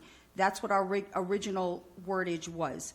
So I'm curious, and I was thinking about this over the weekend, if we have a particular councilor member, and I'm not speaking about this council, but that constantly goes to a council president and says, I want a legal opinion on this, at what point does the whole city council find out, because it is our fiduciary responsibility to be responsible for the money in our community, that money that's being spent to get council opinion, when is it determined that the city council now needs to know that so much money is being spent because a particular councilor? And that's my concern, that this opens the door for somebody to be able to use those funds without having any accountability to the whole city council in when they're seeking legal opinion. So I'm a little concerned about that particular piece, and I'm wondering if there's a way that we can just ensure that if it's something that is going to require an extensive amount of going to council, and we'll say I ask Councilor Clement, I have a couple of questions and I want legal opinion on this, but I do it again, and then I said, well, I think I want another question. So now 3 times I've asked the lawyer. We've had to pay him 3 times for that. I would think that we would, at least would be my responsibility to say to Councilor Clement, I think we should bring this into executive session so the rest of the council at least knows that I am asking these questions. It may not reach the level of council action, like you state in some of the other language, and I'm perfectly okay with that, but I think at some point, and I just wanted to bring that up, should there be a point where we say, we've used it this many times, this is a lot of money being spent, who's got the responsibility of overseeing that? I guess would be my question. And can we answer that question before we approve this? Because I don't disagree with a lot of this language. I really don't. I'm just really concerned about that and our responsibility with using a lawyer and the cost that has and that incurs. Would this allow that to happen constantly without any oversight from the rest of the council? Councillor McCarthy. I concur with Councillor Scott's concerns as far as someone overusing this ability to seek something. I don't know if it's something where we can put a filter at the door, like the city administrator, I don't know. I do think there needs to be some sort of gatekeeper to keep it from getting out of hand. And I don't know what that mechanism is, but I think that, I really think that, you know, I'm a cheapskate. I hate wasting money, and I would hate to have run up legal bills for someone's pet project. All right, Councillor Jelinas, then we'll move down this way. Thank you, Mr. Mayor. I support the first 3 paragraphs of this without question. I did find myself asking the exact same question that Councilor Harriman referenced, and I found myself thinking, like, what could actually be requested where the rest of the council wouldn't want to know? That was a little curious to me. And then the point about the fiduciary responsibility, I think it's a big deal. I think I would have a hard time putting my name behind or supporting something like this, knowing that this could really, this doesn't have any limits or boundaries to it. And it's one thing for the city administrator to confer and to seek, but for the councilors to be able to do that and not for all the other counselors to know. I would wonder, like, if some examples could be provided, that might help me, but I found myself asking the exact same question, like, whatever would this be for? Thank you. Councillor Clement? Briefly, Mr. Mayor, in answer to a couple of the questions, the charter specifies that the city attorney is nominated by the city administrator and serves at the will of the council. We give the administrator the authority to go to the council carte blanche because it is many times needed. The reason I believe the language is in our rules for the council president or in the absence of the mayor to approve a request is so people just don't go running willy-nilly asking questions that are costing us an inordinate amount of money. I think there's a certain amount of trust involved. We trust the city administrator. I know in my position, if a councilor kept coming to me and asking, and it appeared as though this request were frivolous or irrelevant, I would bring that to the attention of the councilor first and the council second. I just think that it's, we had a councilor earlier this year that suggested that any time Corporation Council issued any type of an opinion, the entire council should be privy to it. I don't think that's necessary. It brings up, as we know, attorney-client privilege, and it could jeopardize attorney-client privilege if it's improperly handled. That's the only reason that final paragraph is in there. I don't see the need for each and everything any more than we ask the administrator to come to us every time the administrator goes to Corporation Council. I don't know how many times, probably more than we have any idea. I think she's indicated that she's relatively new in the position, a lot of things she hasn't faced before, and she wants to make sure that she's doing it correctly. And I don't have a problem with that. I think we're dealing with a professional there, and I think we have a mechanism in place in the first paragraph that should address those concerns. Thank you. Councillor LaChapelle, did you have something? I was just thinking of an example.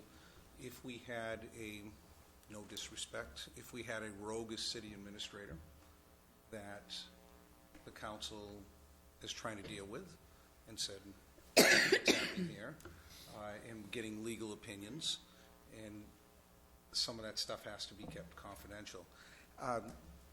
Paragraph 3 says almost the same thing as paragraph 4. I have no problem striking paragraph 4 because attorney-client privilege is the same thing there. So I'm fine either way. This was just to clarify some of the concerns earlier that we had in conversations. So there has to be some kind of level of client privilege, attorney-client conversation that should remain that way. So that's one example. Administrator Hunter, has council reviewed this potential change? The attorney council? Yes. Right. Yeah. Sorry. Yes. Our city attorney, have they reviewed this language? No, because this is the rules that you're setting for yourself. Right. So I have a number of concerns here. So, this second paragraph, the city council does hereby grant authority to the city administrator. So, the city administrator is staff, and these are really like council rules. I definitely agree that the city administrator should be able to contact the city attorney whenever necessary and at their discretion. However, I just feel like this is completely, out of place here talking, about staff when this is, in fact, the city council rules. And then this next paragraph. So all opinions obtained from the city attorney are protected by attorney-client privilege, are not considered to be public record, and may be released without authorization from a majority of the city council. So, I think this just belies a complete lack of understanding about what attorney-client privilege actually is. And just because you say it's attorney-client privilege doesn't mean it is. For instance, certain faux requests would be details may come out in that. And then, and I think it should also be clear that the attorney does not work for the city administrator, and they don't work for any one member of the council singly. The attorney represents the city, and to that end, the attorney is. The attorney really can't talk to any one of us without the rest of the council, being able to be privy to that. So, to that end, I really have concerns with the last paragraph. The attorney is our attorney collectively, and not any one of ours individually. And they represent the city, and I'm just concerned about transparency with the last paragraph. And I think that if we have, if we're to consider this further, I wholly recommend to the council that they have it reviewed by our city attorney to see how they feel about this language. Because I just don't think, I think in a number of ways this is just legally nonsensical. Councillor Harriman? Just to add to that, I guess, when we're talking about attorney-client privilege, the client is the council. It's not one councilor. So if it's protected by attorney-client privilege, I understand that it's not considered to be public record. That makes sense if the whole council gets to weigh in on it and gets to hear what the attorney has to say. It may be something that we don't want to release publicly. I guess if other councilors are amenable to it, I would make a motion that we strike the last paragraph, and then and keep what else is there. Just strike that last paragraph. Mr. Mayor? Councillor Clement? I would make a friendly amendment at this time that we strike the fourth paragraph so that just the first three paragraphs are in order for debate and decision. I have no problem with that, listening to what the concerns of councilors are. This was put together to address concerns that have been raised recently as we've had a number of sessions, and there appeared to be discrepancy as to understanding amongst the various members of the body as to what could and couldn't happen. This is an effort to solidify that. As our charter says, the attorney serves at the will of the council. The council is comprised of 7 of us and the mayor, 7 of whom have a vote. So it would take a vote of majority of the councilors to change that relationship. In fact, there is wording in the charter that says, I believe, every 10 years we have to review the appointment of the city attorney. Now, that hasn't happened to my knowledge in the 3 years that I've been involved, but I'm assuming that it has gone right along. But I have no problem with dropping the final paragraph if that will facilitate passage. Councillor Scott? Thank you, Mr. Mayor. I would be in agreement with that. It's that last paragraph that I had a little bit of worry about, so I would be able to support this with that amendment. I'm not sure who made the original motions, Mr. Mayor. Madam Clerk, could you please provide us with that information? Sure. The original motion was made by Councilor LaChapelle, seconded by Councilor Clement.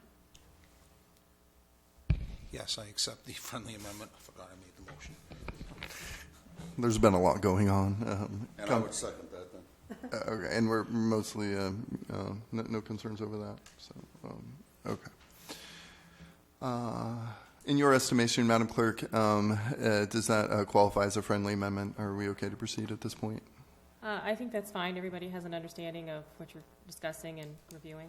Thank you. I guess further discussion on this agenda item from the council? Councillor Pease. You made a statement earlier that you wanted to make sure that this went in front of council prior to. Did you not? Yes, and to be clear, the city attorney. That's right. Right, yes. Would this, if a councilor was drawing this up and he had that, and he brought it to the city attorney, would that not considered have to come in front of council first?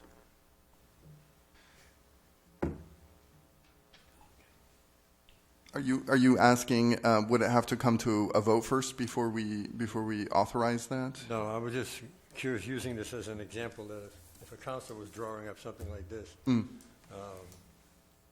wanted to bring it to the council, as we're doing now, had he gone or she gone to the city's attorney first and asked if this was proper language, how would that fall now? You'd have to go to the council president first. Well, I meant council president first and then, I would. Sorry. Go ahead. no, I meant going to council president first and then to the attorney. Right. Yeah. I mean, to answer your question, I think if a majority or the council president or the administrator wanted to get it reviewed, any of those avenues could work. Okay. Just want to get clarification. Thank you. Councilor McCarthy? I think following up on what the city administrator said about these being rules that we're setting for ourselves, I don't think the need to involve the city attorney to review them. They're just rules that we're holding ourselves to. So I think it would be a waste of money to send it to the city attorney. Councilor Herman? Thank you. So I just had one more quibble, and it's a minor thing in that second paragraph, so it's the first new paragraph, where it says city staff may only seek an opinion with approval of the city administrator. I agree with that, but I just feel like that really isn't a council rule, and it's not a big deal, but I feel like that should maybe be in the personnel policy coming from the city administrator rather than from city council, because we really only have one city employee who we direct, which is the administrator. So just a minor thing, but the last paragraph was really my big concern.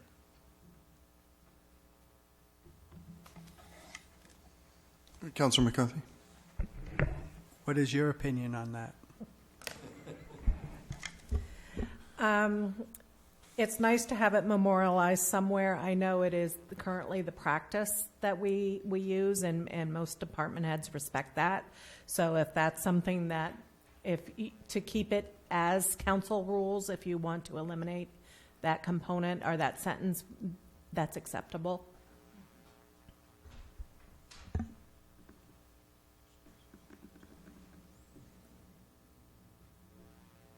Any further comment from the council at this point? Public comment for this agenda item.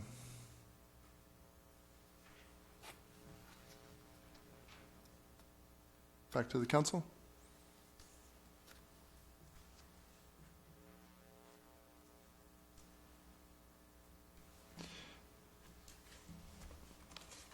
I do understand, the councilor from Ward 2's point about this being a, document for the council. However, as it's talking about legal matters and using definitions, I do think it would be appropriate to have this reviewed by the city attorney.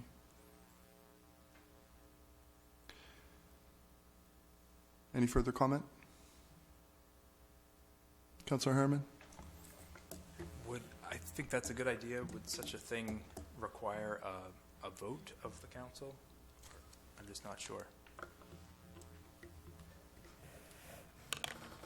The city council, Administrator Hunter? The city council could vote to table it and direct the city administration to seek legal counsel review on it. It would be under your purview.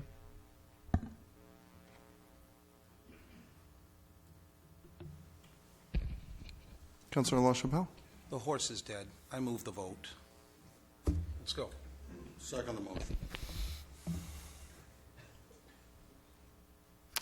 Madam Clerk?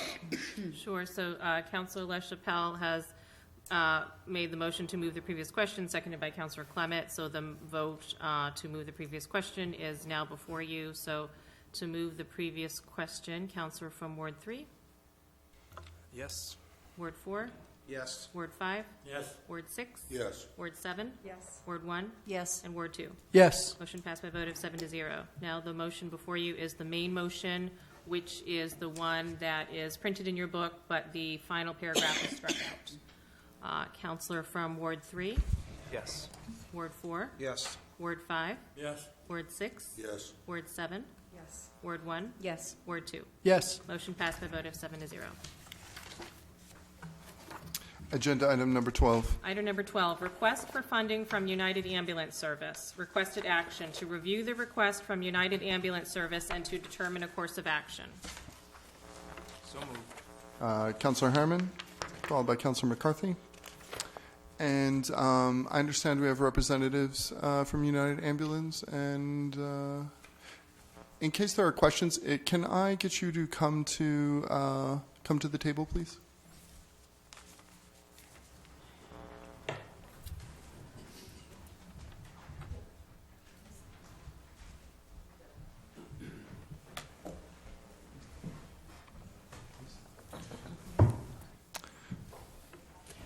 For the public's benefit, could you please introduce each one of yourselves?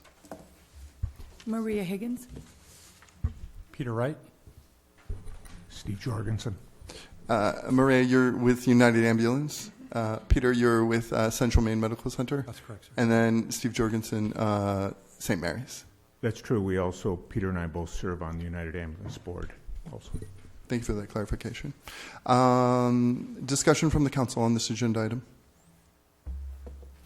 Councillor Clement. Mr. Mayor, I for one would be interested in how this came to be.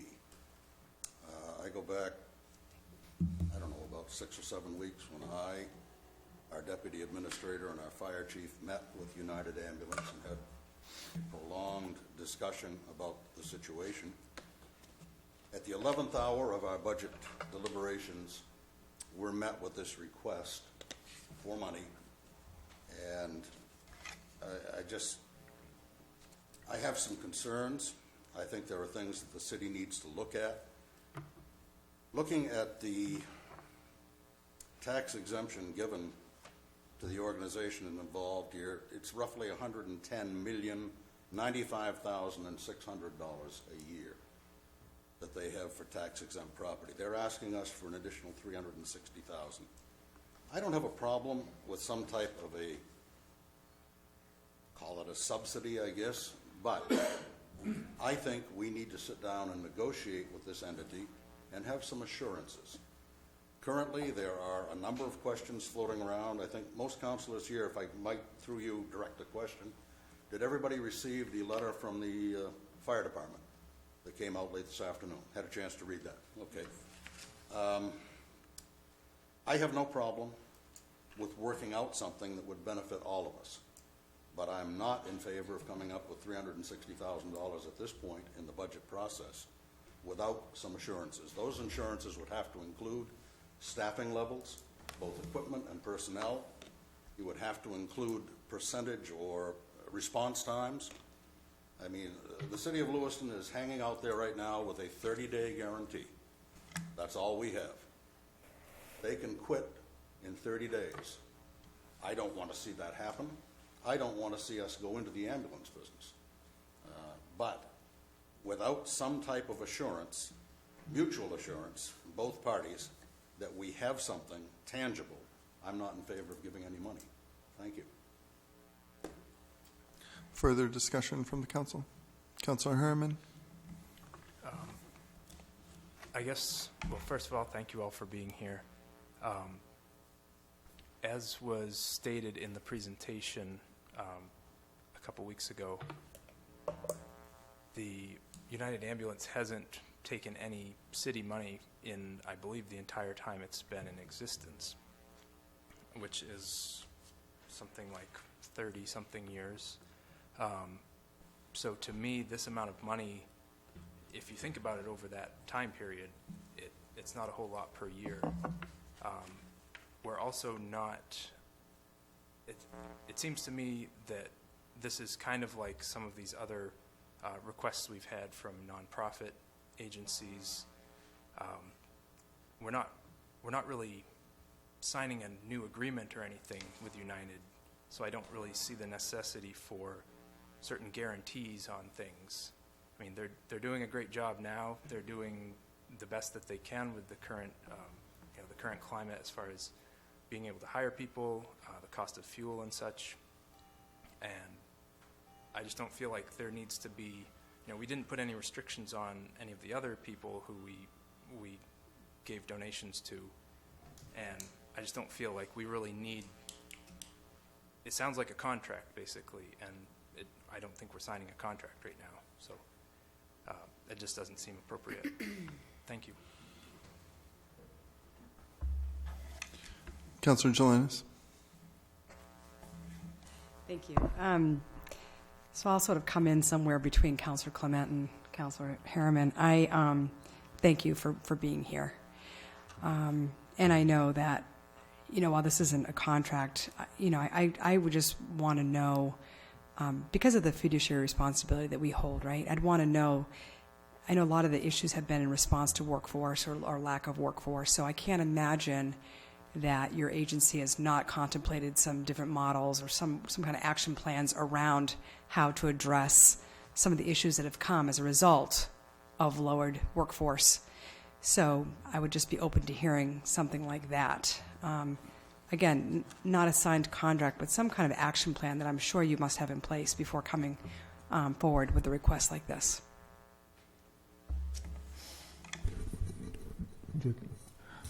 Happy to share the information. As we've been dealing with the pandemic, much of the time we're just dealing with just in time to get the staffing done. We have put in action plans to actually increase our educational programs, and we talked about that a couple weeks ago, to build that workforce that we needed, because it's important for us to have the response time needed to serve this community. Mm-hmm. We have action plans with other communities in terms of supporting one another, that if our rig that is, and Maria, you help me with this, but our rig that is on standby is being utilized and another call comes in immediately, how do we have those partnerships with Auburn and Lisbon and Turner to help one another? So it's been working to increase the staff through the educational programs, and then the collaboration that's needed to really support this community. We're very pleased that we're able to respond to almost every call we get. I think the information we shared was 85%, but we wanted to make sure that there were the backups just to provide the right service for this community. Thank you. Administrator Hunter, could this request come comfortably out of fund balance? Technically, it is for operating costs. It would be able to be funded out of fund balance if the council wants to pursue kind of an MOU with United and talk about some staffing and models and put together kind of a notice, an acceptable notice. That way you're investing in the MOU for this year.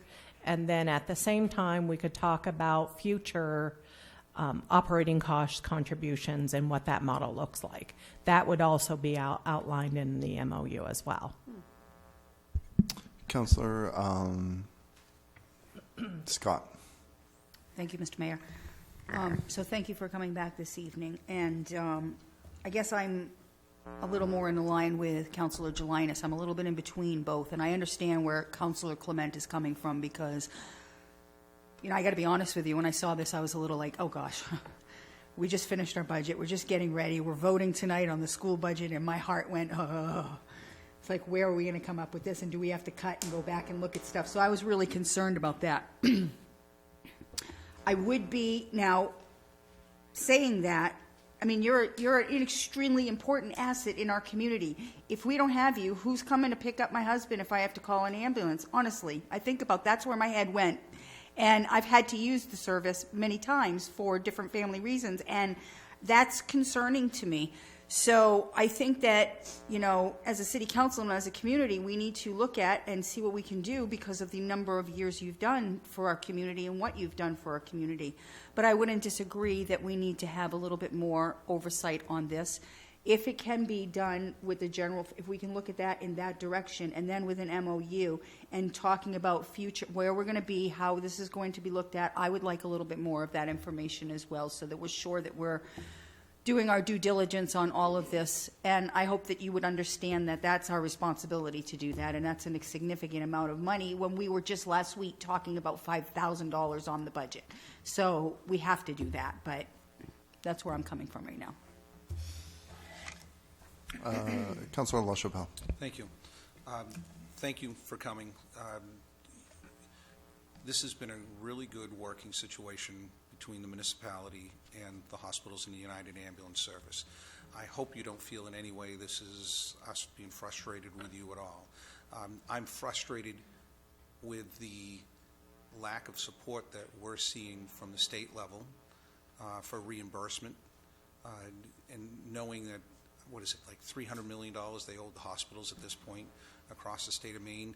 It is sinful, absolutely sinful. I'd like to work collaboratively with you as a municipality and seeing how we can start pushing on the state level and start getting some of the reimbursements. I don't think you'd be in this situation if you got paid for what your services are. You're not getting paid, and it's coming down to the municipal level that grandma still has to pay for her property tax, and it comes forward. So I agree with the other councilors. I'd like to do something.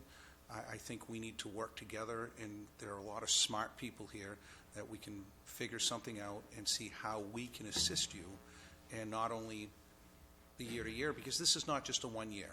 I got a feeling you're going to be back for the 24 and 25 and 26. And it's understandable. When you bill out $1,000 and they give you $200 for the $1,000 bill, you can't survive. You can't survive. So I'd like to, I don't know if this would be a tabling motion or something to this effect. I'm in support of it. I think we need to sit down in the room with a few you folks and city staff and work something out and say, how does it work for both sides?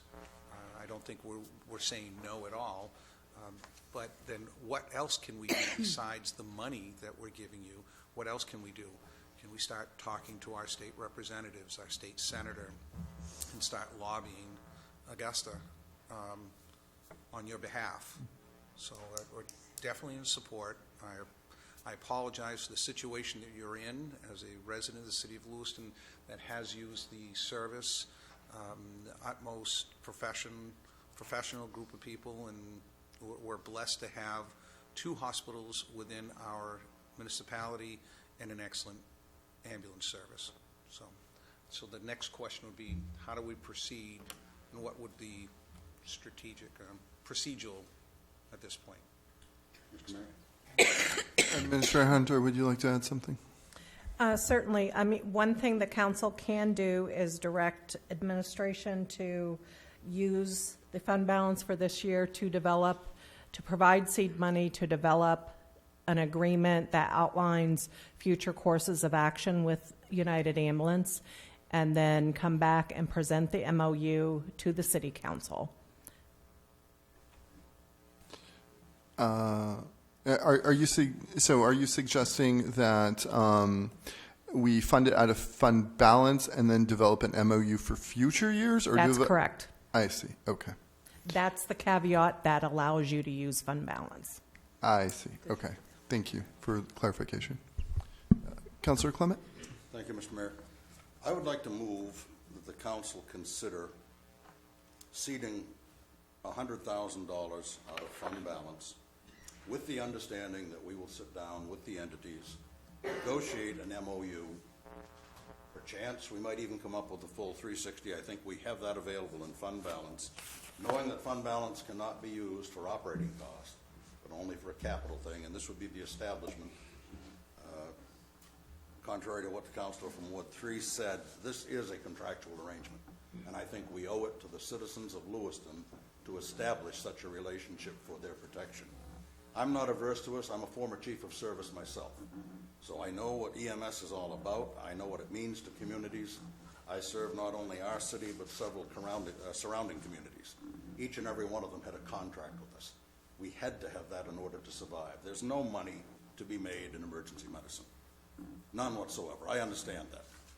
But no money made in being city councilor either, just in case you're wondering. So it's... I get a parking spot. He gets a parking spot, and he gets better than double what we get. So, but he has to put up with us. So, I think that is more than fair if the administrator if I might direct a question to or through you, sir, $100,000 and negotiate, and we could come up with another $260 if we reach satisfactory terms, Administrator? Yeah, just so the city council knows the impact of fund balance, I think that's probably important as well. $100,000 reduces it to the coverage to 10.51. If the intention is to do the initial $100,000, reach the agreement, and then fund the balance of the 260 for the full 360, that would reduce the coverage down to 10.33%. And we like to stay around 10%, is that That's correct. It still leaves us a cushion of just under $500,000. That's without revenue sharing being finalized yet, correct? This is fund balance, yes. Anything further, Councillor Clement? Nope. Okay. Councillor Harriman. I just had a question on that proposal. So since fund balance can only be used for one-time things, how would that work? Would we be able to do that, the 100,000 and then the 260 later, or would the second part be considered operating costs? For this year, we are viewing the full 360 as the development of the MOU to provide direction of funding going forward.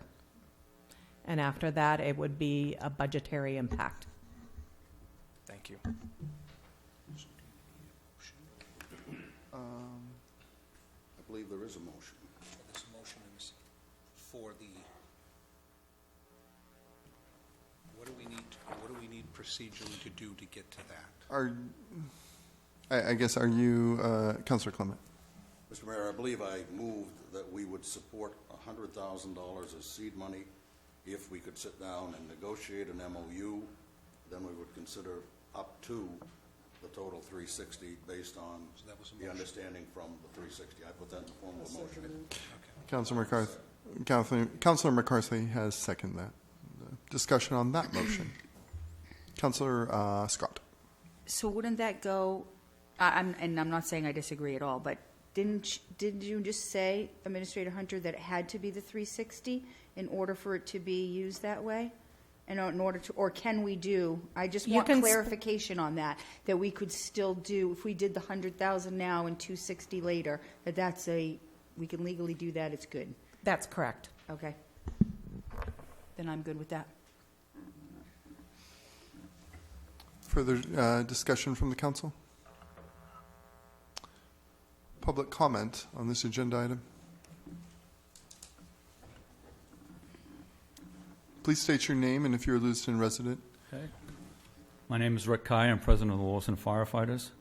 All the council and administrator received a letter from the association today regarding this request. It's been a long-standing issue of our concerns going back to 2008 about the EMS staffing model in the city of Lewiston. In 2002, the city administrator at the time worked with the union to negotiate EMS coverage. The city has the ability to enforce that upon the union. I guess any counselor up there that's willing to throw money at this without any agreement is not representing the city. It's corporate welfare. The city of Auburn comes to support United Ambulance on a daily basis. United Ambulance used to pay the city of Auburn to provide EMS service. The city of Lewiston had negotiated an agreement with United Ambulance to pay the city of Lewiston to provide the service. Since that date, obviously the Medicare funding rate has changed in the city of Lewiston. Poor people need EMS just as badly as rich people. A majority of the state and in the nation have EMS provided by fire departments. I'm not saying we want to do EMS. I'm saying there's a problem here. And if you enter into an agreement without some guaranteed staffing models, right now, at certain times of the day, they have 2 ambulances covering 90 square miles. Seconds count for fires, seconds count for EMS. We have documented numerous times where people have waited 45 minutes for an ambulance. We have ambulances that come from Buckfield. How is that appropriate? How are you not concerned about that? We've been bringing this forward for years, for nearly 2 decades.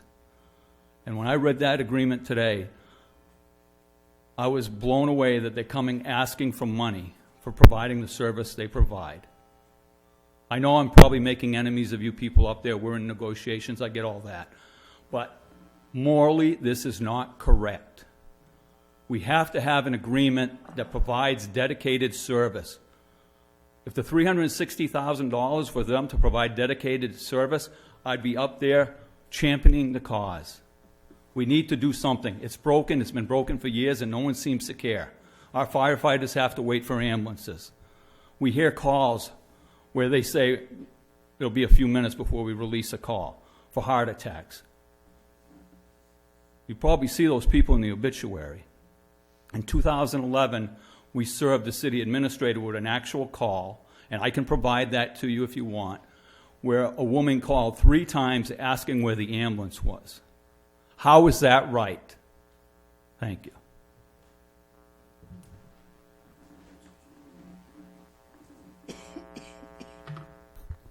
Ron Potvin, 291 Pond Road. An issue near and dear to my heart, literally. As city councilor for Auburn back in 2005 and 6, I initiated the idea of the Auburn Fire Department having their own EMS service. There was a reason why we did this. I strongly suggest to all of you that there's some discussion with the city of Auburn and their experiences. And I don't say this in a negative way towards a public entity, but rather there was a realization that we realized that when you are a city, 20, 30,000 population, your call volume is such that there's a reason why the national model is your fire departments are your rescue service. There's a reason that exists. We proved it in Auburn by adding those ambulances, and it's been a successful program ever since. Now, I'm not saying Lewiston should go and do the same thing at this point. What I'm saying is there's issues that before you enter into any of these agreements, which we did also back then, it was difficult. There was quality issues, there was response issues, it was a whole line of issues. And you could change the name on any ambulance service, so it didn't matter. It's the idea when you have the number of call volumes that you do in the city of your size, it suffers in terms of a private entity being able to achieve that level of service that a fire department can do. The fire department already exists. Your staffing already exists. You know, you can do this. So I would strongly, it's just talk to the people in Auburn before you start doing anything. Hear about what we went through over there for years. Right. I would like to say that you 3 are members of the public, and if you would like to each have 3 minutes to say something, you most certainly could. I think, you know, to Councilor Common's point, you know, we've done everything we can to try to not come for 30 plus years. Could you speak into the mic, sure. please? Thank you. You know, this isn't, I'm sorry? 40, sorry, 40 plus years. You know, this isn't something that we've, you know, strategized about or even enjoy having to come to the city, but as you pointed out, the economics of 911 make it very difficult to position at the state. So you want to lobby the state to pay us more for ambulance service, we're behind you 100%. You know, I think this isn't unique to Lewiston. It's not unique to Maine. It happens all across the country. I just came back from a meeting in Washington, D.C., where ambulance coverage came up in almost every rural community people I spoke to.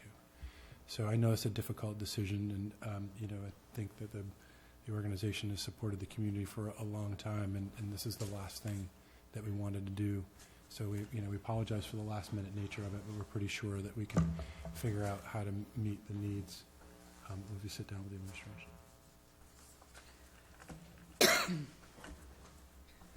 The only other thing I'd add is we do apologize for coming last minute on this. We knew we were going to have a financial issue. We didn't get the information from across the state how other cities are funding and helping fund the ambulance services. Having a discussion in a partnership mode and talking about an MOU or different parameters would be important for us, because there's different models out there. We're still learning about them, exploring it. We're really looking to say what makes sense for this community, and so we're very comfortable with the way the discussion is going tonight.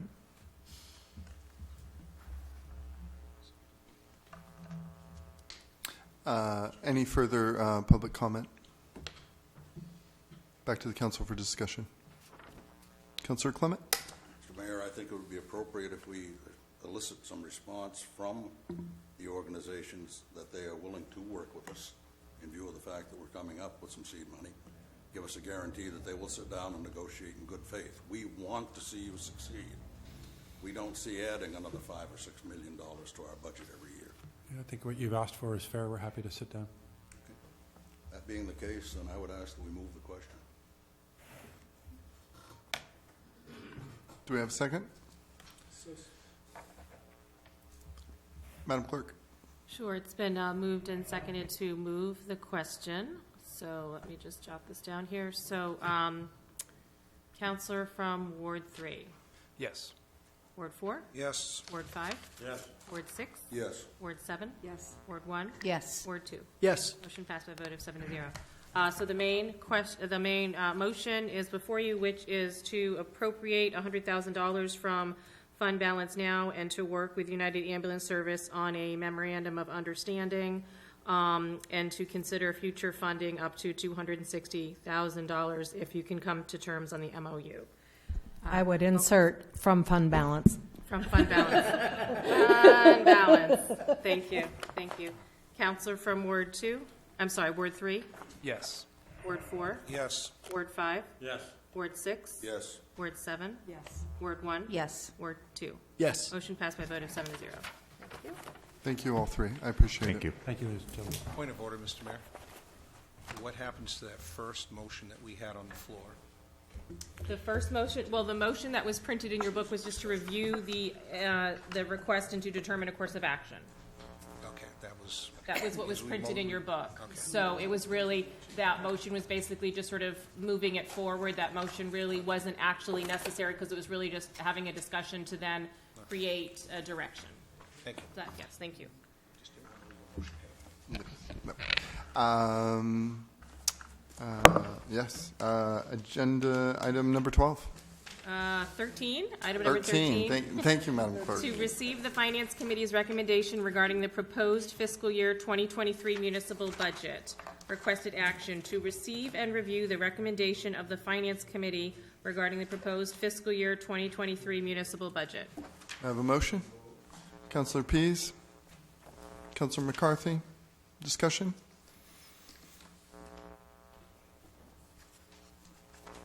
Councillor Clement. Mr. Mayor, you have the recommendation before you from your Finance Committee. I don't think, unless anybody's got any questions, it's pretty much self-explanatory. We went through this process in a shadow fashion with the council, and where we started was a very dark place. We've ended up at what I think is a much better place. At least I certainly hope so. Explanation in the 3 pages before you. I'm not going to belittle the point any further. Thank you. I appreciate the work you've done with the Finance Committee. Thank you, Councillor. Further discussion? Councillor Scott? I just would like to reiterate then, have Councillor Clement please thank the whole Finance Committee for the work that they did on this. I really appreciate it. Thank you. I'll see if they're put in for a raise. How's that? Okay, sure. You can buy them donuts on my behalf. Further discussion from the council? Public comment? Back to the council. Councillor Jelinas. I just want to thank you, Mr. Mayor. I want to thank Councillor Clement for, this summary of, from the Finance Committee, and would ask, if he's so willing, just to read aloud the second to last paragraph in the document. I'm sure I can see it on the screen. The second to last, you're saying? Yes, okay. This is one point that perhaps I should belittle. The second to last paragraph at our final meeting before we approved this this language was added. At this point, we should definitely mention the work of our dual city administrator / finance director, Heather Hunter. This has been a Herculean effort, even if made by two individuals.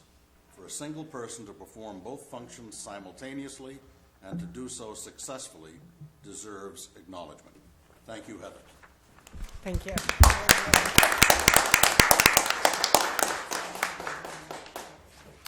Further discussion from the council? Madam Clerk, please call the vote. Council from Ward 3, Yes. Ward 4, Yes. Ward 5, Yes. Ward 6, Yes. Ward 7, Yes. Ward 1, Yes. Ward 2. Yes. Motion passed by a vote of 7 to 0. Administrator Hunter, normally we do not allow applause here in the chambers, but I've made an exception on your behalf. Thank you.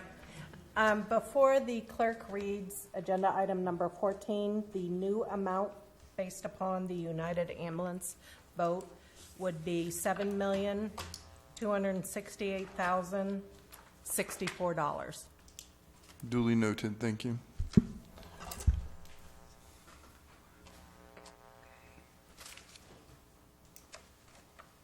All set for item number 12?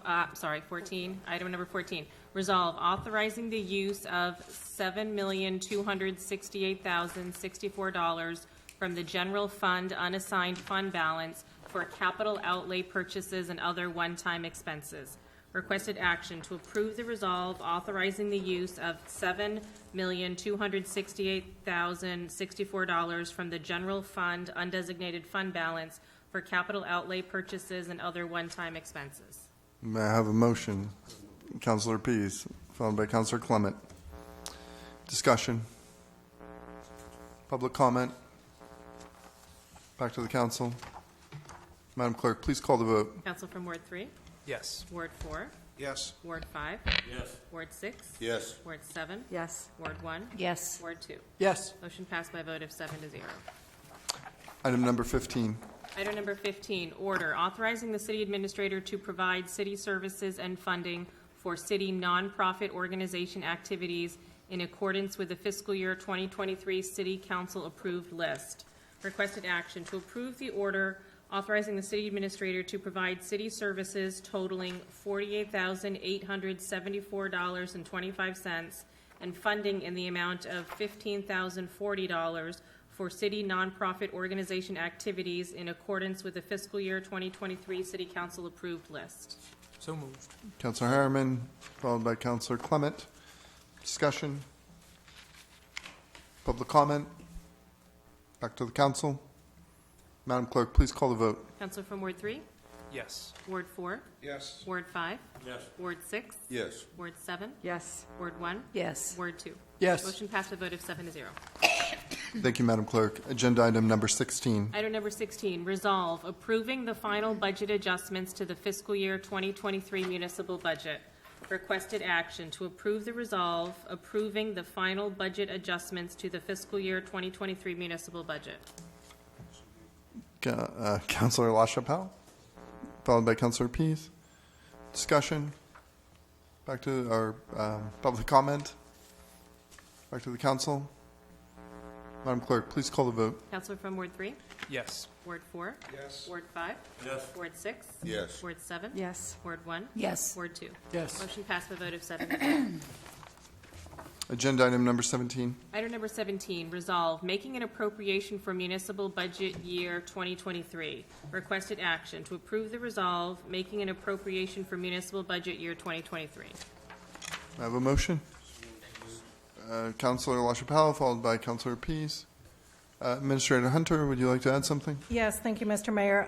Just a reminder, if this appropriation is approved, the tax rate would be set at $29.51. That's a $1.25 increase. Overall, 4.43% increase.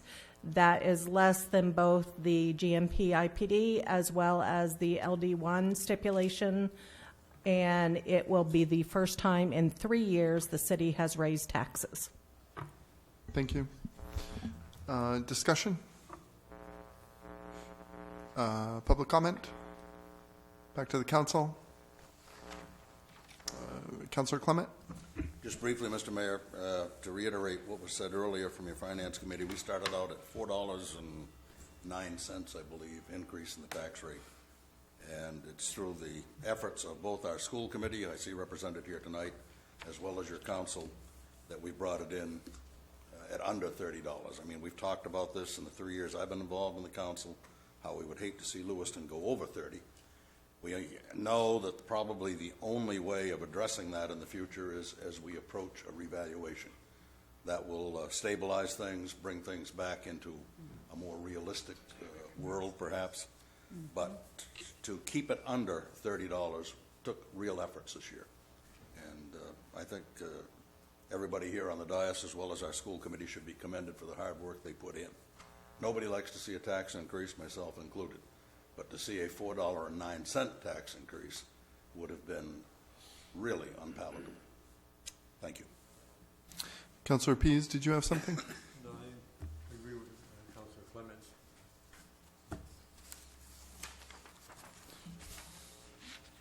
Madam Clerk, have we already been to public comment for this agenda item? I don't believe we have. Public comment. Back to the council. Madam Clerk, please call the vote. Council from Ward 3, Yes. Ward 4, Yes. Ward 5, Yes. Ward 6, Yes. Ward 7, Yes. Ward 1, Yes. Ward 2. Yes. Motion passed by a vote of 7-0. Thank you, Madam Clerk. Agenda item number 18. Item number 18, resolve approving the fiscal year 23 budget for the Lewiston School Department. Requested action to adopt the resolve approving the fiscal year 23 budget for the Lewiston School Department. So moved. Mr. Mayor. Councillor Scott, followed by Councillor Clement. And I notice we have Superintendent Langley here, as well as board chair or committee chair, Bruce Damon. Is there anything either of you would like to say at this point? Discussion from among the council. Councillor Scott. Thank you, Mr. Mayor. So I'd like to point out that we have several of our school committee members here as well. We also have school staff here. And like we recognize the city administrator, I'd like to recognize all of you for your tremendous work to think outside the box, to do what needed to be done for our special education department. And I'm looking right at you, Director Crafts. I think that you did a phenomenal job as well. This was not easy work. There was a lot of challenges involved here, and I'd like you all to stand up so that the community on our TV can see who you all are and recognize the great work that you've done. I'd like to also add Mr. Potvin on that, who is on our Finance Committee with me and has also done a phenomenal job in this work. Would you please all stand up?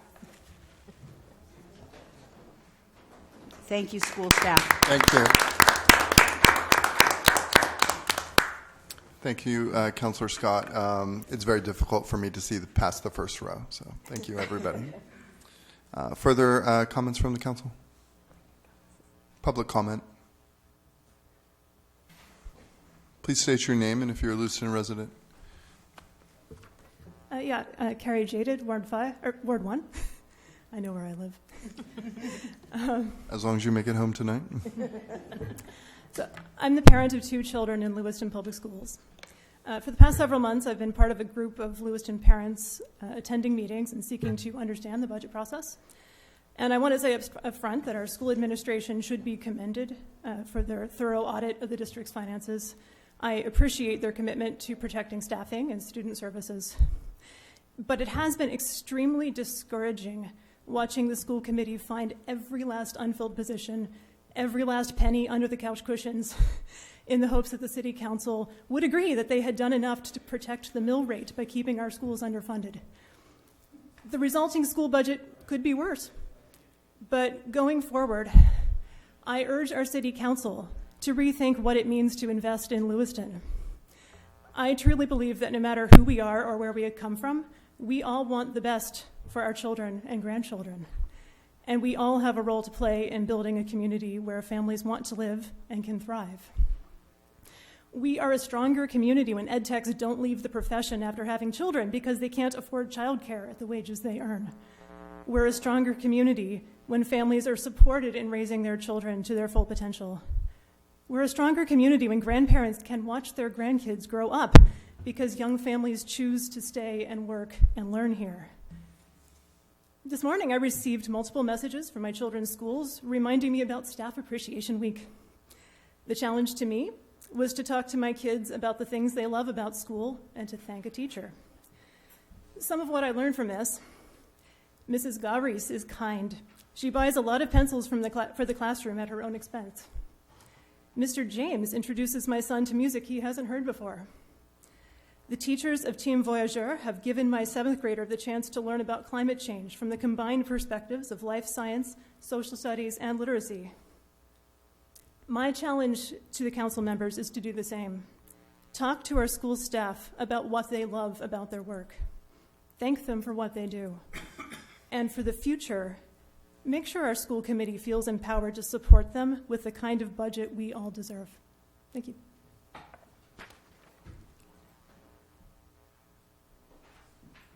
Further public comment? Back to the council.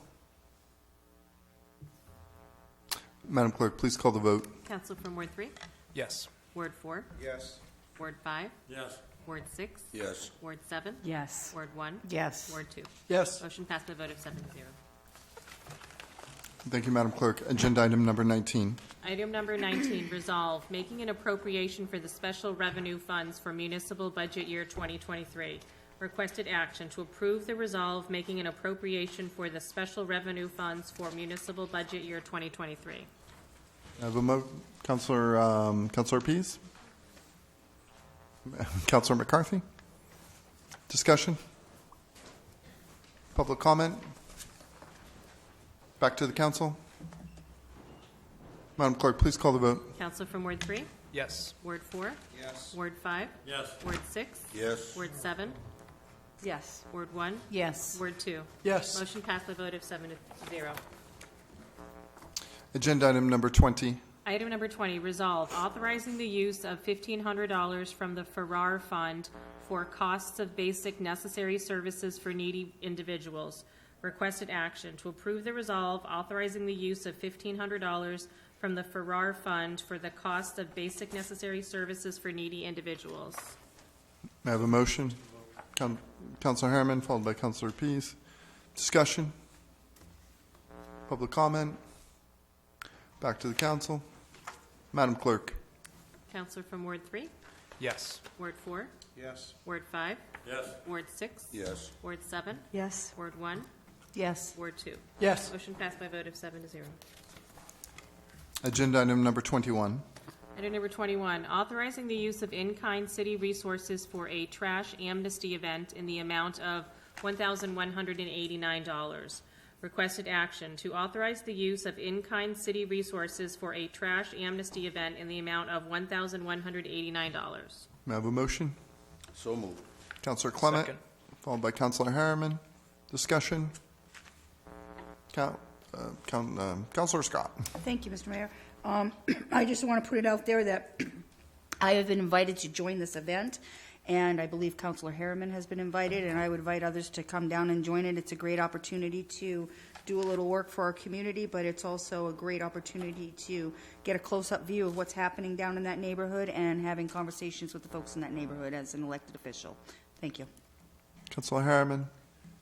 Thank you. I would concur, and I just wanted to thank Healthy Neighborhoods for putting this on. I believe they've done this. I know they've done it at least once in the past, possibly more times, and it's very helpful, especially for folks downtown who don't necessarily have transportation to get things to the dump or the means to pay someone to take it to the dump. Right. So it's very helpful. Further comment? Public comment for this agenda item? Back to the council. Madam Clerk, please call the vote. Council from Ward 3? Yes. Ward 4? Yes. Ward 5? Yes. Ward 6? Yes. Ward 7? Yes. Ward 1? Yes. Ward 2? Yes. Motion passed by a vote of 7-0. Reports and update from the council?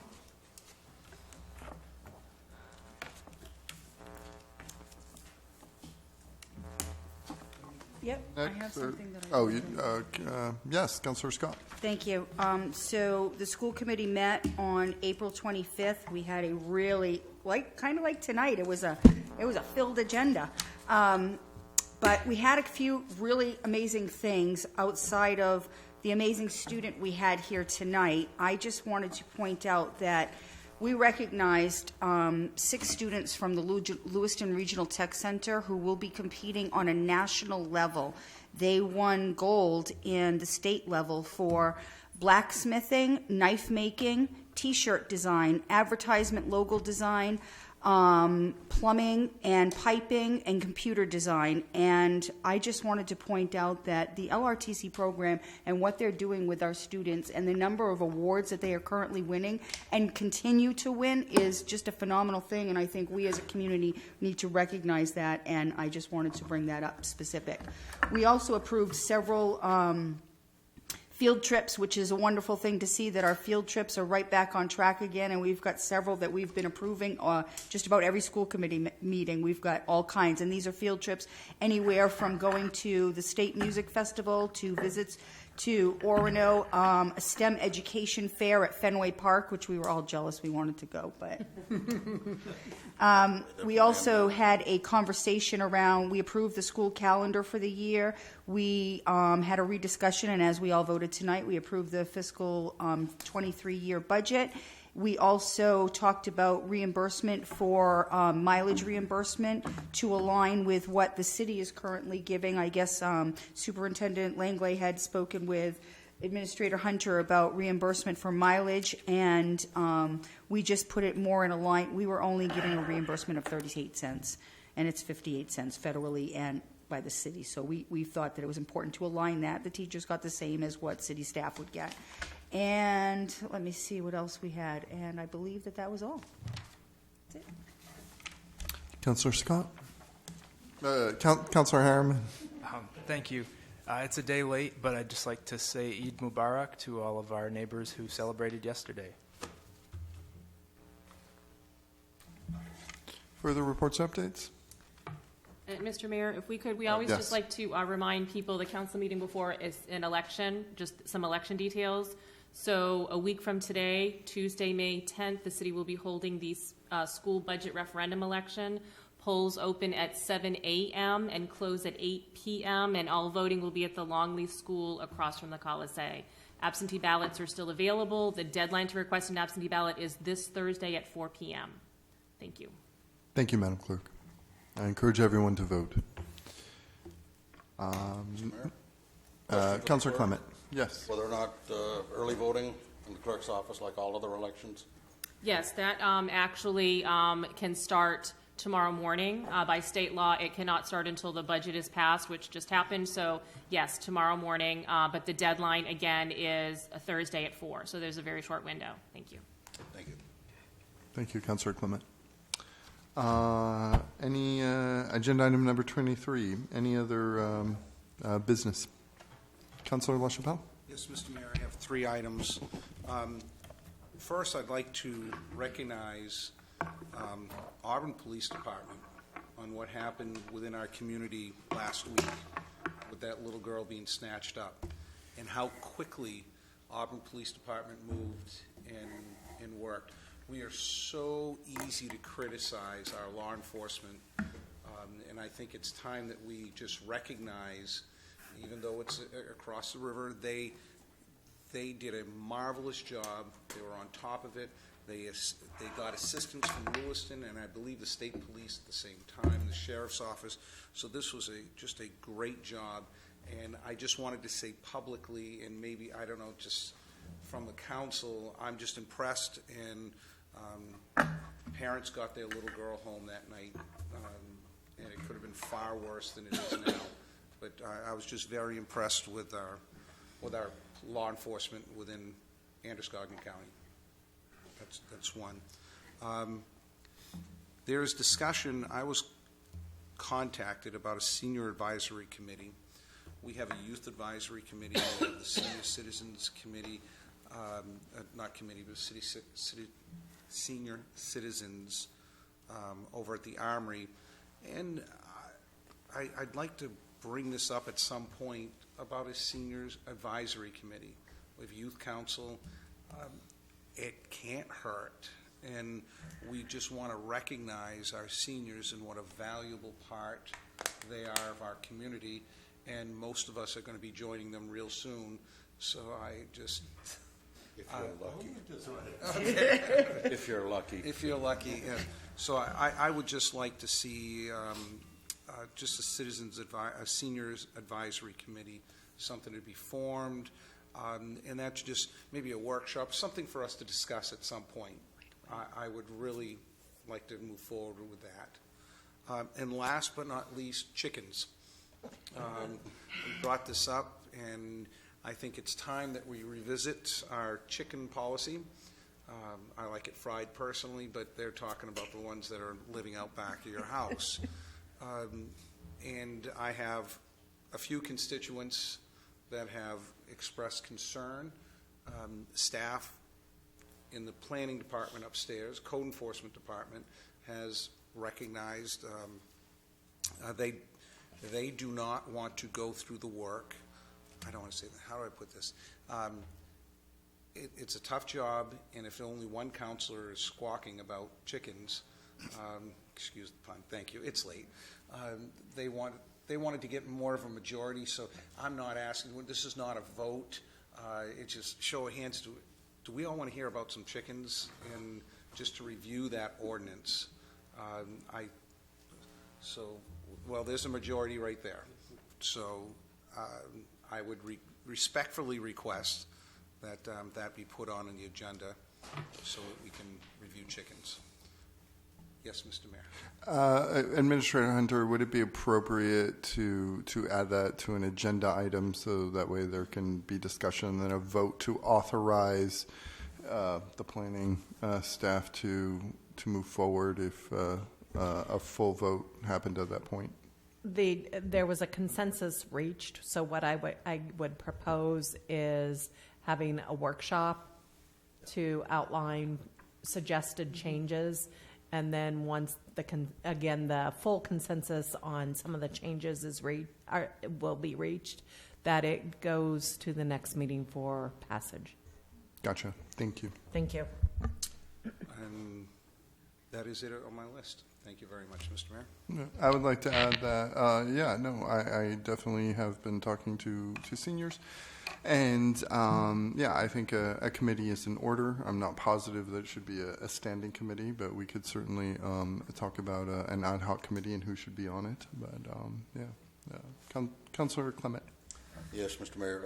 I would concur with Councilor LaChapelle. I think the council ought to initiate an ad hoc committee, senior advisory committee. The charter allows that now, in concert with you, appoint members to this committee to address the concerns of some of our seniors. I believe I received a similar call this morning, and the idea has merit. There's no doubt about it.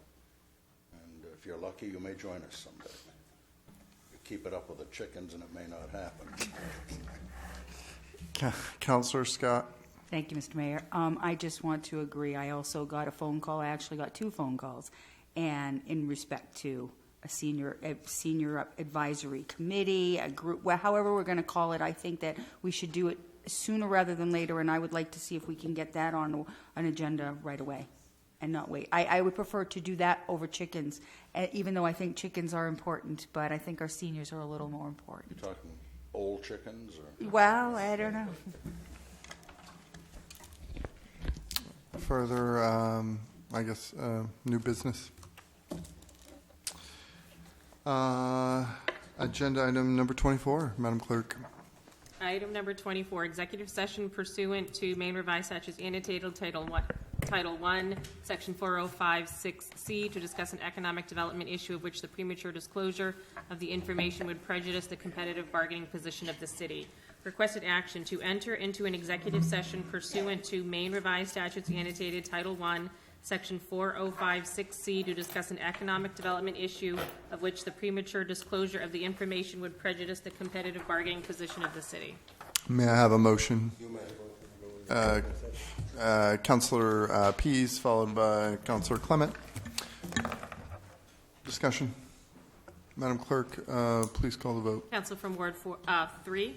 Yes. Ward 4? Yes. Ward 5? Yes. Ward 6? Yes. Ward 7? Yes. Ward 1? Yes. Ward 2? Yes. Motion passed by a vote of 7-0. We are heading into executive session, and I want you all to have a wonderful rest of your evening. Yeah. Thank you.